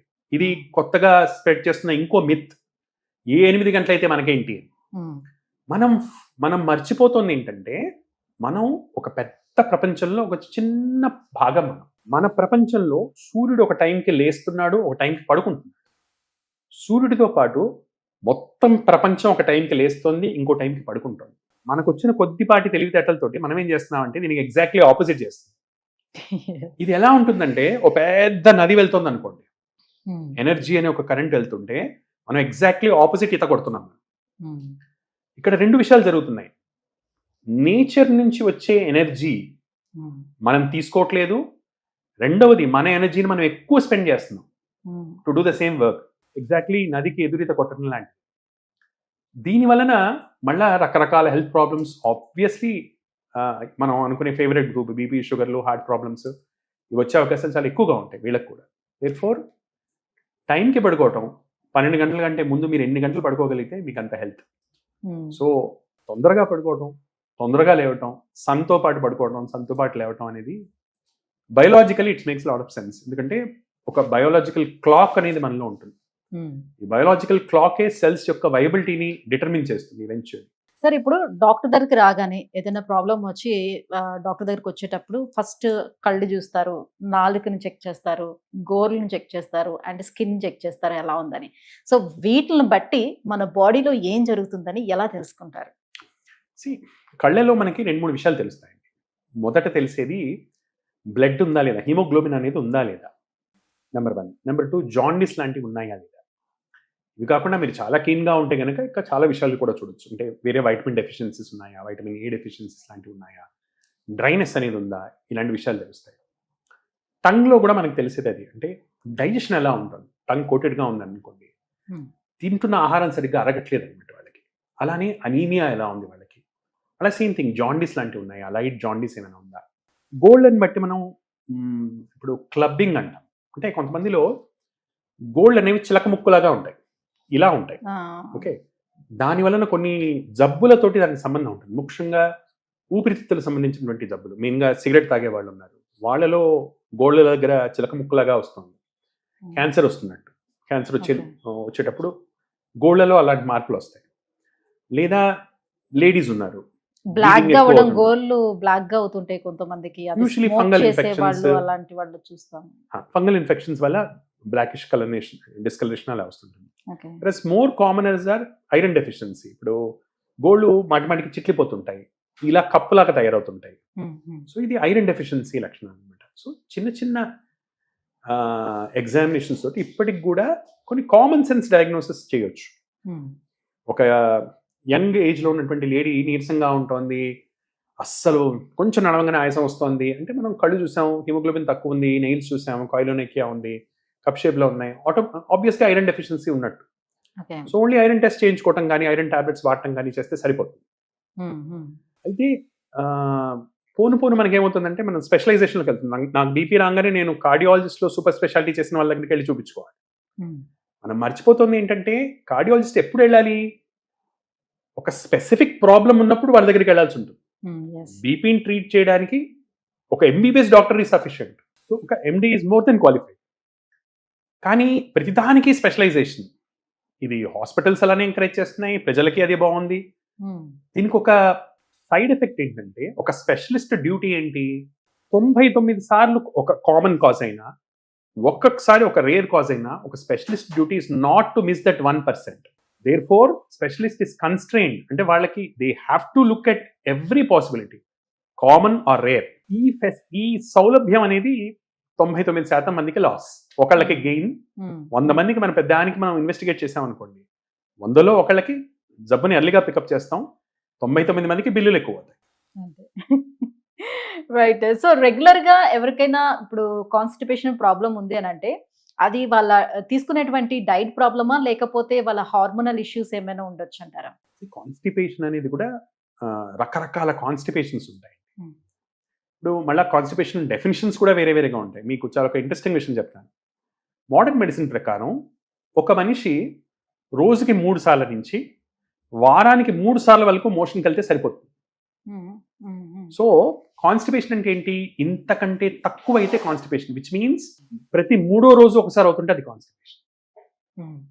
చాలా మందికి రోజుకి 2వ సారి వెళ్ళకపోతే కాన్స్టిపేషన్ ఉంది అనిపిస్తుంది, పర్టికులర్లీ పెద్దవాళ్ళకి. వయసు కొంచెం 55-60 దాటింది, మెజారిటీ మందికి నాకు మోషన్ ఫ్రీగా కాలేదన్న అన్న సిమ్టమ్సే ఉంటాయి. So this is one perspective. According to modern medicine వారానికి 3 సార్లు చాలు.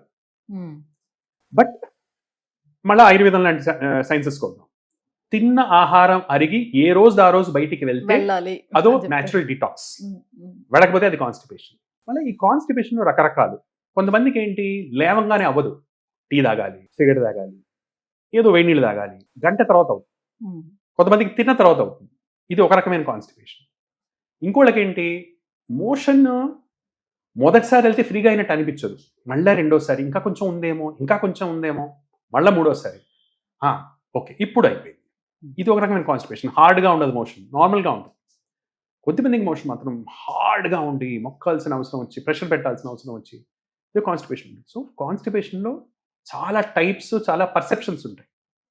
కొంతమందికి రేర్ కేసెస్ కానివ్వండి, డిస్సైనర్జియా అంటాం. అంటే వాళ్ళకి చిన్నప్పుడు కానీ లేదా కొంతమందికి ఫిషర్ లాంటి ప్రాబ్లం వచ్చింది. ఒకసారి లైఫ్లో మోషన్కి వెళ్ళేటప్పుడు ఒక చాలా పెయిన్ఫుల్ ఎక్స్పీరియన్స్ జరిగింది. ఆ భయం వలన నెక్స్ట్ టైం నుంచి వెళ్ళాలని వాళ్ళకి అనిపించదు, ఆ భయం అడ్డుపడుతుంటుంది. మోషన్కి వెళ్ళాలని కూర్చుంటారు, భయం వల్ల ఆగిపోతుంది. లిటరల్గా ఫింగర్ పెట్టి ఎవాక్యుయేట్ చేసుకోవటం, ఫ్లష్ పెట్టి వాష్ చేసుకోవటం, అలా చేసుకుంటే తప్ప మోషన్ అవ్వదు. ఏ ప్రాబ్లం ఉండదు, ఓన్లీ ఫియర్ వల్ల. సో కాన్స్టిపేషన్లో రకరకాల వెరైటీస్ ఉంటాయి. అసలు first of all gastrointestinal transit స్లోగా అయిందా, ఫియర్ వల్ల అవుతుందా, లేకపోతే మోషన్ హార్డ్గా అవుతుందా, what variety of constipation is it అని ఇట్స్ వెరీ ఇంపార్టెంట్. కొంతమందికి ఫర్ ఎగ్జాంపుల్ కామన్ కాజెస్ చెప్తాను. టీలు బాగా తాగేవాళ్ళు ఉంటారు. Tea is a very strong constipator. So automatically టీలు తగ్గిస్తే మోషన్ ఫ్రీగా అవుతుంది. మెజారిటీ మందికి ఫైబర్ అనేది సరిగ్గా ఉండదు. ఫైబర్ అంటే సాల్యుబుల్ ఫైబర్. ఇంత అన్నం కలుపుకుంటాం, ఇంత కూర వేసుకుంటాం. ఫైబర్ ఎక్కడి నుంచి వస్తుంది? మనంతా తెల్లబియ్యం, ఫైబర్ లేదు. సో సాల్యుబుల్ ఫైబర్ ఎక్కడి నుంచి వస్తుంది? ఆకుకూరలు, కూరగాయ ముక్కలు, నట్స్, వీటి నుంచి సాల్యుబుల్ ఫైబర్ అనేది వస్తుంది. ఈ సాల్యుబుల్ ఫైబర్ ఏం చేస్తుంది? దాంతోపాటు నీటిని తీసుకొని వెళ్ళి కోలాన్లోకి వెళ్తుంది. కోలాన్లో నార్మల్గా కోలాన్ వాటర్ అంతా అబ్జార్బ్ చేసేస్తుంది, డ్రైగా చేస్తుంది మోషన్. ఎప్పుడైతే ఫైబర్ ఉంటుందో, మెయిన్గా సాల్యుబుల్ ఫైబర్ ఉంటుందో, అప్పుడు ఆ డ్రైనెస్ అనేది తగ్గి మోషన్ అనేది ఫ్రీగా ఫామ్ అవుతుంది. సో కాన్స్టిపేషన్ రకరకాలు ఉంటాయి. అన్నిటికీ ఒకటే సొల్యూషన్ మనం చెప్పలేం. కొన్నిసార్లు మందుల వల్ల కాన్స్టిపేషన్ ఉంటుంది. చాలా మందికి డిప్రెషన్ కోసం వాడేటువంటి మందుల కోసం కానివ్వండి, సైకాట్రిక్ ప్రాబ్లమ్స్ వల్ల వాడే మందుల వల్ల కానివ్వండి, వీటి వలన సివియర్ కాన్స్టిపేషన్ వస్తుంది. కొంతమందికి హార్ట్ టాబ్లెట్స్ వల్ల కాన్స్టిపేషన్ వస్తుంది. సో వాటిలో టాబ్లెట్స్ మార్చుకుంటే తప్ప ఏం చేసినా కాన్స్టిపేషన్ తగ్గదు. సో ఇలా డిఫరెంట్ టైప్స్ ఆఫ్ సిచ్యువేషన్స్ వలన కాన్స్టిపేషన్ అనేది వస్తుంది. రైట్. సో పిల్లల విషయానికి వచ్చేటప్పుడు సార్, చాలా మంది తల్లిదండ్రులు సో ఒక ఏజ్ వచ్చేంత వరకు కూడా ఒకటే కైండ్ ఆఫ్ ఫుడ్ని పిల్లలకు పెట్టడం అనేది స్టార్ట్ చేస్తూ ఉంటారు. అయితే రసం అన్నవన్నీ లేకపోతే పెరుగు అన్నవన్నీ కంటిన్యూస్గా వాళ్ళకి అలవాటు చేస్తుంటారు. అది తప్ప పిల్లలు కూడా వేరేది తినరు. సో కంటిన్యూస్గా ఒకటే కైండ్ ఆఫ్ ఫుడ్ని ఇస్తుండేటప్పుడు బాడీ దాన్ని ఇగ్నోర్ చేస్తుందా? అసలు అలా ఇవ్వచ్చా, ఇవ్వకూడదా? లేదండి. పిల్లలకి మూమెంట్ అంటే మనం వీరింగ్ మొదలెట్టాం. మొదటి 6 నెలలు తల్లిపాలు, they are the best and complete nutrition. 100% తల్లిపాలే ఇవ్వాలి. ఫర్ ఎనీ రీజన్ ప్రపంచంలో ఉన్న ఇంకా ఏ సప్లిమెంట్ కానీ, ఏ ఫార్ములా కానీ తల్లిపాలు చేసేంత మేలు చేయలేదు పిల్లలకి. ఆ తర్వాత కూడా 6 months దాటిన తర్వాత కూడా పిల్లలకి పళ్ళు వచ్చాయి. అప్పటి నుంచి మనం టాప్ అప్ ఫీడ్స్ అంటాం. తల్లిపాలు తాగిపిస్తూ ఎక్స్ట్రా ఫీడ్ ఇవ్వటం చేయాల్సి వస్తుంది. 1 year వచ్చేటప్పటికి మోస్ట్ ఆఫ్ బేసిక్ టీత్ అన్ని వచ్చేస్తాయి. సో అప్పటి నుంచి ప్రాక్టికల్గా అమ్మా నాన్న తినే దాంట్లో నుంచే పెట్టొచ్చు. వాళ్ళు ఏం తింటున్నారో అన్నీ పెట్టొచ్చు పిల్లలకి. అన్ని వెరైటీస్ పెట్టాలి కూడా. ఒక ఇంట్రెస్టింగ్ విషయం ఏంటంటే, ఇప్పుడు మనం డిఫరెంట్ రుచులు అనుకుంటున్నాం. కొన్ని తీపిగా ఉంటున్నాయి, కొన్ని పుల్లగా ఉంటున్నాయి, కొన్ని ఉప్పగా ఉంటున్నాయి. యాక్చువల్లీ ఒక్కొక్క రుచి ఒక్కొక్క కెమికల్ అండి. బాడీకి కావాల్సినటువంటి ఒక టైప్ ఆఫ్ న్యూట్రియంట్. అందుకే మన వాళ్ళు ఏం చెప్పారు? షడ్రసోపేతమైన భోజనం అన్నారు. అన్ని రుచులు ఉండాలి భోజనంలో, అప్పుడే అది సంపూర్ణమైన భోజనం అన్నారు. దాన్ని ఇప్పుడు మనం బ్యాలెన్స్ డైట్ అంటున్నాం. So every kind of element ఉండాలి భోజనంలో. ఉంటేనే పిల్లలకి వాళ్ళకి కావాల్సినటువంటి న్యూట్రిషన్ కానీ, వాళ్ళకి కావాల్సినటువంటి మైక్రో ఎలిమెంట్స్ అనండి, బేసిక్ మ్యాక్రో ఎలిమెంట్స్ అనండి, అంటే ప్రోటీన్, కార్బోహైడ్రేట్, ఫ్యాట్ కానీ, ట్రేస్ ఎలిమెంట్స్ కానీ, వైటమిన్స్ కానీ, ఇవన్నీ వెరైటీతోనే వస్తాయి. ఎప్పుడైతే మనం రెస్ట్రిక్ట్ చేసి ఒకటే పెడతామో ఆబ్వియస్లీ వాళ్ళకి ఏదో రకమైనటువంటి డెఫిషియన్సీస్ ఆటోమేటిక్గా వస్తాయి. అంటే ఒక 5-6 years వరకు కూడా నాన్ వెజ్ అనేది పిల్లలకి సాధారణంగా అలవాటు చేయరు. ఎందుకనంటే వాళ్ళు డైజెస్ట్ చేసుకోలేరు అని ఇగ్నోర్ చేస్తూ ఉంటారు. నిజానికి పెట్టచ్చా, పెట్టకూడదా వాళ్ళకి? అది వాళ్ళ జెనెటిక్ బ్యాకప్ బట్టి ఉంటుంది. ఇప్పుడు genetically they are use to non veg అంటే తీసుకుంటే అంత నష్టం చేయలేము. బట్ ఫ్యాట్ అనేది అన్నిటికంటే లేట్గా అబ్జర్వ్ అవుతుంది పిల్లలకి. అంటే అబ్జర్వ్ చేసుకోవడానికి ఈ లైపేజెస్, ప్యాంక్రియాస్ యొక్క డెవలప్మెంట్ పరిపూర్ణమైన తర్వాతే ఇలాంటివి హెల్ప్ చేస్తాయి. ఖచ్చితంగా first 6 months it is dangerous. ఆ తర్వాత వాళ్ళ జెనెటిక్ మేకప్ బట్టి ఒక్కొక్క సొసైటీ, కొన్ని ప్యూర్లీ నాన్ వెజిటేరియన్ సొసైటీస్ ఉన్నాయి ప్రపంచం అంతటా మనం స్టడీ చేస్తే. సో వాళ్ళ జెనెటిక్ మేకప్ బట్టి, వాళ్ళ అమ్మా నాన్న, వాళ్ళ తాత ముత్తాతలు వాళ్ళు తిన్న ఆహార అలవాటు బట్టి దాన్ని డిసైడ్ చేయాల్సి వస్తుంది. మళ్ళీ అందరికీ ఒకటే రూల్ వర్తింపజేయటం is probably not correct. Right. So monthly groceries తెచ్చుకోవడానికి వెళ్ళేటప్పుడు అందులో మెయిన్ చూసుకుంటే పిల్లలకి కావాల్సినటువంటి స్నాక్ ఐటమ్స్లో మేజర్ ఐటమ్ బిస్కెట్స్ ఉంటాయి. సో ఆ బిస్కెట్స్లో కూడా ఇప్పుడు రకరకాల బిస్కెట్స్, క్రీమ్ బిస్కెట్స్, చాక్లెట్స్ అందులో ఇంక్లూడ్ చేసినటువంటి బిస్కెట్స్ చాలా వచ్చేసాయి.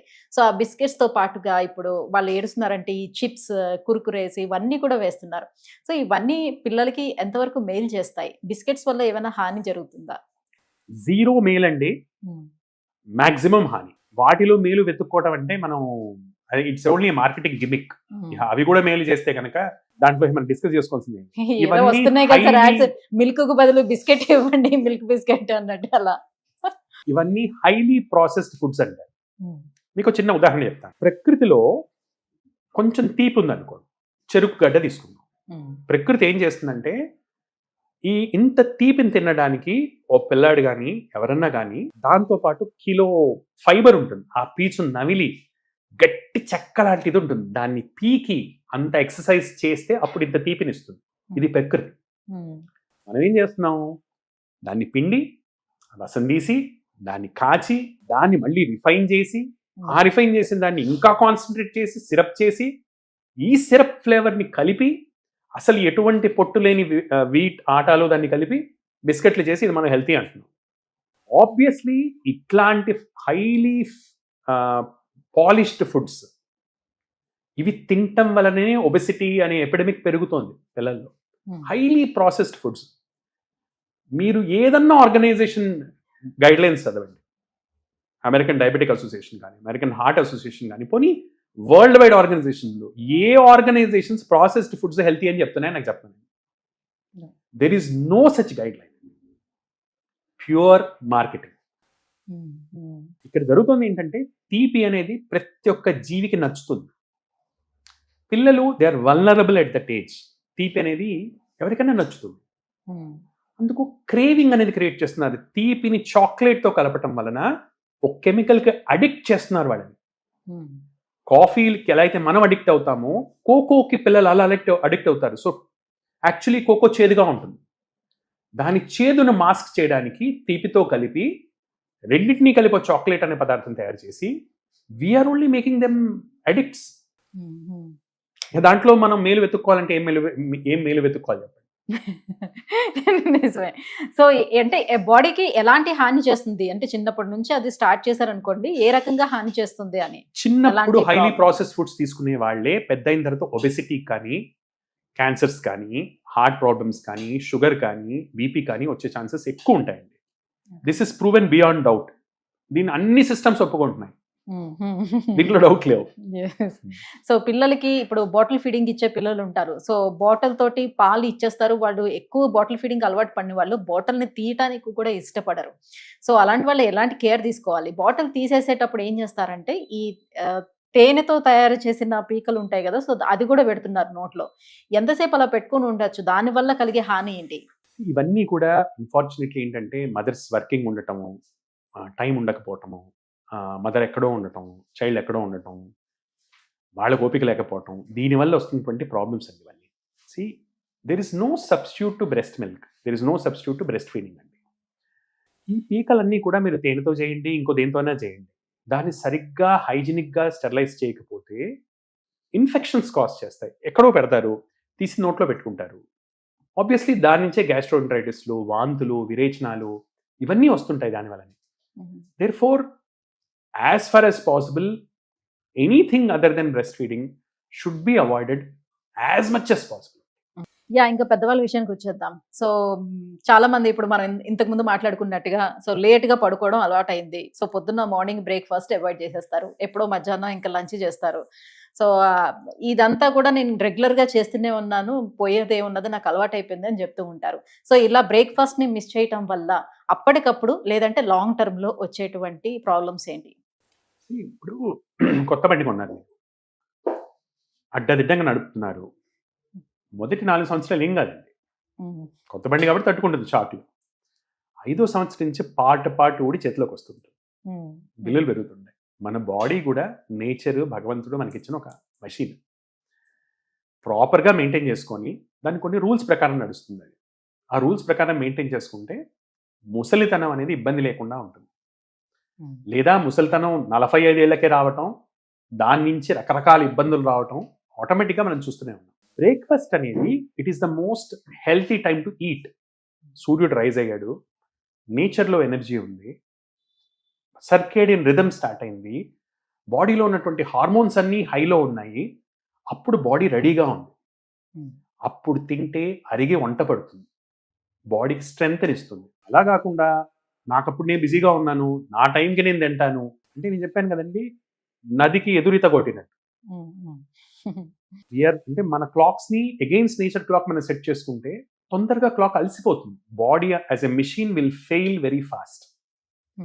సో హెవీ బ్రేక్ఫాస్ట్ చేయటం అనేది it's a very healthy habit. రెగ్యులర్గా బ్రేక్ఫాస్ట్ చేయటం, హెవీ బ్రేక్ఫాస్ట్ చేయడం, అది చేయని వాళ్ళకి ఆటోమేటికలీ ఏంటంటే అసిడిటీ లాంటి ప్రాబ్లమ్స్ కానివ్వండి, లేదా కొలెస్ట్రాల్ లాంటి ఇష్యూస్ కానివ్వండి, మెటబాలిక్ ప్రాబ్లమ్స్, థైరాయిడ్ లాంటి ప్రాబ్లమ్స్ కానివ్వండి, ఇవి చాలా ఎక్కువగా వస్తుంటాయి. సో ఇప్పుడు మానసిక ఆరోగ్యానికి శారీరక ఆరోగ్యానికి చాలా దగ్గర సంబంధం ఉంది అని చెప్తూ ఉంటారు. స్ట్రెస్ ఎక్కువ అయ్యేటప్పుడు ఆటోమేటిక్గా బాడీలో ఇమ్యూనిటీ పవర్ తగ్గిపోతుంది అని అంటారు. సో దీనికి దానికి సంబంధం ఏమిటి సైంటిఫిక్ గా? స్ట్రెస్కి బాడీ హెల్త్కి చాలా చాలా సంబంధం ఉంటుంది. స్ట్రెస్ అనేది ఫిజికల్ స్ట్రెస్ కావచ్చు, సైకలాజికల్ స్ట్రెస్ కావచ్చు. మీరు సైకలాజికల్ స్ట్రెస్ గురించి అడుగుతున్నారు. ఇప్పుడు సైకలాజికల్ స్ట్రెస్లో మన హార్మోనల్ సెక్రీషన్స్ ఎఫెక్ట్ అవుతాయి. It is brain which has to secrete hormones అండి. పిట్యూటరీ రిలీజ్ చేసే హార్మోన్స్ బట్టి ఏసీటీహెచ్ అని ఒక హార్మోన్ రిలీజ్ చేస్తే అది కార్టిజాల్ రెగ్యులేట్ చేస్తుంది. టీఎస్హెచ్ అని ఒక హార్మోన్ రిలీజ్ చేస్తే దాన్ని బట్టి థైరాయిడ్ అనేది నడుస్తుంటుంది. బ్రెయిన్ ఫంక్షనింగ్ బట్టి మొత్తం బాడీ ఫంక్షనింగ్ డిటర్మిన్ అవుతుంది. క్రానిక్ స్ట్రెస్ వలన ఇమ్యూనిటీలో వచ్చేటువంటి మార్పులు ఖచ్చితంగా ఉంటాయి. ఇమ్యూనిటీ అతిగా పనిచేయటం కానివ్వండి, పర్వర్స్గా పనిచేయటం కానివ్వండి, తక్కువగా పనిచేయటం కానివ్వండి. ఇప్పుడు అతిగా పనిచేయటం అంటే హైపర్ సెన్సిటివిటీ, అలర్జీస్ ఇలాంటివి. పర్వర్స్గా పనిచేయటం అంటే ఆటో ఇమ్యూనిటీస్. బాడీ తన్ని తాను కాపాడుకోకుండా తన ఓన్ కార్టిలేజ్ని, తన ఓన్ సిస్టమ్స్ని అటాక్ చేస్తుంది. దీన్ని ఆటో ఇమ్యూనిటీ అంటారు. హైపో ఇమ్యూనిటీ అంటాం. అంటే ఇమ్యూనిటీ తగ్గిపోవడం, ఇన్ఫెక్షన్స్ మాటిమాటికి వస్తుండటం, జలుబు దగ్గు తొందరగా రావటం. 3 రకాలైనటువంటి ఇమ్యూన్ డిస్ఫంక్షన్స్కి ఇన్ ప్రిన్సిపల్ లింక్ అయితే ఉంటుందండి విత్ స్ట్రెస్, సైకలాజికల్ స్ట్రెస్. ఇది కాజేషనా, అసోసియేషనా అంటే మనం అనుకున్నాం కదా, అంటే it may not be directly proven దీనివల్ల ఇది అని. But you ask any practitioner, they will tell that దీనికి దానికి లింక్ అయితే ఉంటుంది. స్ట్రెస్ వచ్చినప్పుడే ఇవి పెరుగుతుంటాయి. లెట్స్ సే నిద్ర సరిగ్గా లేదు, వెంటనే జలుబు వచ్చేస్తుంది. నిద్ర ప్రాపర్గా ఉంది, పక్క వాళ్ళకి జలుబు ఉన్నా వీళ్ళకి జలుబు రాదు. అలానే సివియర్ స్ట్రెస్లో ఉన్నప్పుడు ఆటో ఇమ్యూనిటీ ఫ్లేరప్ అవుతుంది. ఎస్ఎల్ఈ ఉన్నవాళ్ళు, రుమటాయిడ్ ఆర్థరైటిస్ ఉన్నవాళ్ళు, చాలామందికి ఎక్స్పీరియన్స్ ఉంటుంది. ప్రెగ్నెన్సీ తర్వాత 100 రెస్పాన్సిబిలిటీస్ వచ్చి పడతాయి. పిల్లల కోసం మేల్కోవాలి, రాత్రి నిద్ర ఉండదు, కొత్త కొత్త థింగ్స్ ఫేస్ చేయాల్సి వస్తుంటుంది, స్ట్రెస్ ఉంటుంది, వెంటనే ఆటో ఇమ్యూనిటీ ఫ్లేరప్ అవుతుంది. ఇది నిజంగా దాన్ని కాస్ట్ చేస్తుందా లేదా అని ఇంకో డిస్కషన్. బట్ దానికి దీనికి అసోసియేషన్ అయితే ఖచ్చితంగా ఉంది. అలానే హైపర్ సెన్సిటివిటీ, అలర్జీస్. స్ట్రెస్లో ఉన్న వాళ్ళకి అలర్జిక్ డిజార్డర్స్ పెరిగిపోతుంటాయి, జలుబులు దగ్గులు తొందరగా వస్తుంటాయి. సో ఖచ్చితంగా మన స్టేట్ ఆఫ్ మైండ్కి, మన స్టేట్ ఆఫ్ ఇమ్యూనిటీకి సంబంధం అయితే ఉంది. కొన్నిట్లో ప్రూవెన్, కొన్నిట్లో సస్పెక్టెడ్. మోడర్న్ మెడిసిన్కి సంబంధించిన వరకు వేరే సైన్సెస్లో, ఆయుర్వేదం లాంటి వీటిల్లో అయితే కనుక they are proven. They say that ఆయుర్వేదం ఒక బ్యూటిఫుల్ ఎగ్జాంపుల్ ఇస్తుంది మీకు. ఇప్పుడు ఒక గిన్నె ఉంది, గిన్నెలో మీరు వేడి నీళ్లు పోసారు. అప్పుడు గిన్నె ఏమవుతుంది? ఆటోమేటిక్గా వేడి అవుతుంది. వేడి నీళ్ళు అనేవి వేడి ఆలోచనలు. సో ఏ బుర్రలో వేడి ఆలోచనలు ఉంటాయి, ఆ శరీరం కూడా అలానే రెస్పాండ్ అవుతుంది. పోనీ వేడి గిన్నెలో మనం చన్నీళ్ళు పోసాం, నీళ్లు వేడి అవుతాయి. సో బాడీకి మైండ్కి ఈ రిలేషన్షిప్ ఉంటుంది. ఒకదానితో ఒకటి ఎఫెక్ట్ అవుతుంటాయి. ఇది వేడైతే అది వేడవుతుంటుంది, ఇది చల్లగా అవుతుంటే అది చల్లగా అవుతుంటుంది. టెంపరేచర్ వైజ్ అని కాదు, బట్ మెటబాలిజం వైజ్.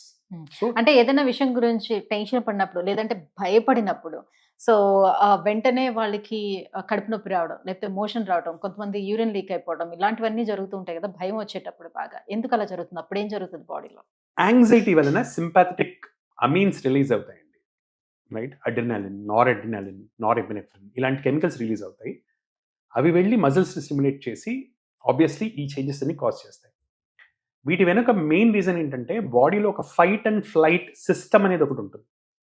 ఒరిజినల్గా భయం అనేది ప్రకృతి ఇచ్చినటువంటి ఒక మెకానిజం. దేనికి? ఒక యుద్ధం చేయడానికి కానీ, ఒక ఫైటింగ్ చేయడానికి కానీ, లేదా ఒక విపత్తు నుంచి పారిపోవడానికి కానీ.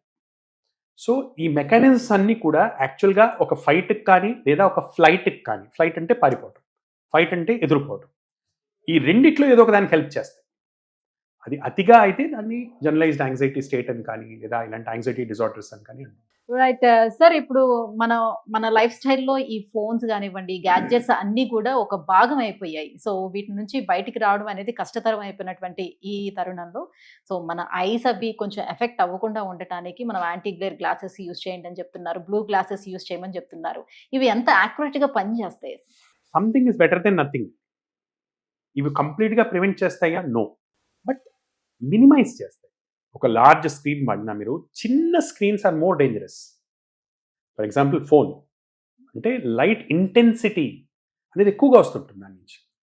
అదే బ్రాడ్ స్క్రీన్ అనుకోండి, లైట్ ఇంటెన్సిటీ అనేది డిఫ్యూజ్ అవుతుంది, స్కాటర్ అవుతుంది. సో చిన్న స్క్రీన్స్ నుంచి వచ్చే ఇంటెన్సిటీస్ ప్రొలాంగ్డ్ ఎక్స్పోజర్ ఉంటే అవి ఎక్కువ హెల్ప్ చేయలేకపోవు, బట్ ఉన్నదాన్ని కొద్ది వరకు మినిమైజ్ చేస్తాయి. టెక్నాలజీని మనం వాడుతున్నప్పుడు టెక్నాలజీతో వచ్చే సేఫ్ గార్డ్స్ కూడా మనం నమ్మి వాడాల్సి వస్తుంది. నాకు టెక్నాలజీ కావాలి, సేఫ్ గార్డ్ వద్దు అంటాం, అది రకమైనటువంటి వితండవాదం. బికాస్ మీరు దాని అడ్వాంటేజ్ తీసుకుంటుంటే you have to pay the price for avoiding the disadvantage also. So nowadays ఎవరి చేతికి చూసినా కూడా ఈ బ్యాండ్స్ అనేది మనకి కనిపిస్తూ ఉన్నాయి. సో ఎంత స్టెప్స్ మనం నడిచాము, లేకపోతే మనకి ఏదైనా స్ట్రెస్ వచ్చేటప్పుడు అదొక బీప్ అనేది ఇస్తూ ఉంటుంది. సో నువ్వు చాలా స్ట్రెస్లో ఉన్నావు అని చెప్పడానికి. ఇవన్నీ ఎంత యాక్యురేట్గా పనిచేస్తున్నాయి, ఎంత యాక్యురసీ ఉంది దాంట్లో అనేది మనం తీసుకోవచ్చు అంటారా? తీసుకోవచ్చా లేదా అనేది ఇట్స్ ఎ పర్సనల్ డెసిషన్ అండి. బట్ దాని ఉద్దేశం is awareness about our own health. ఉద్దేశం మంచిదే అని నేను నమ్ముతాను. అయితే ప్రస్తుతం we are moving towards a commerce oriented society. అంటే everything is a business.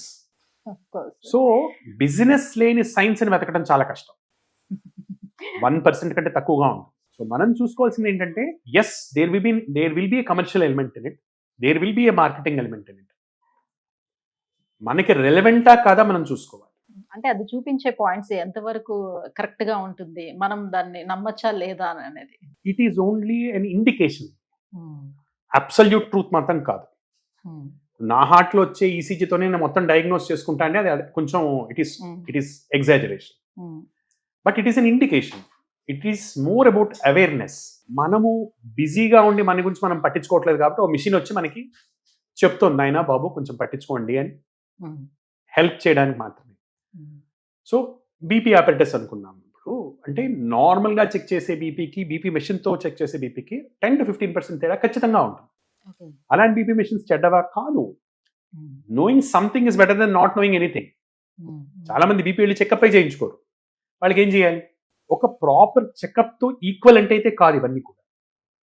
But అలా అని అసలు చెకప్ చేయించుకోకుండా బతకడం కన్నా ఇవి బెటర్.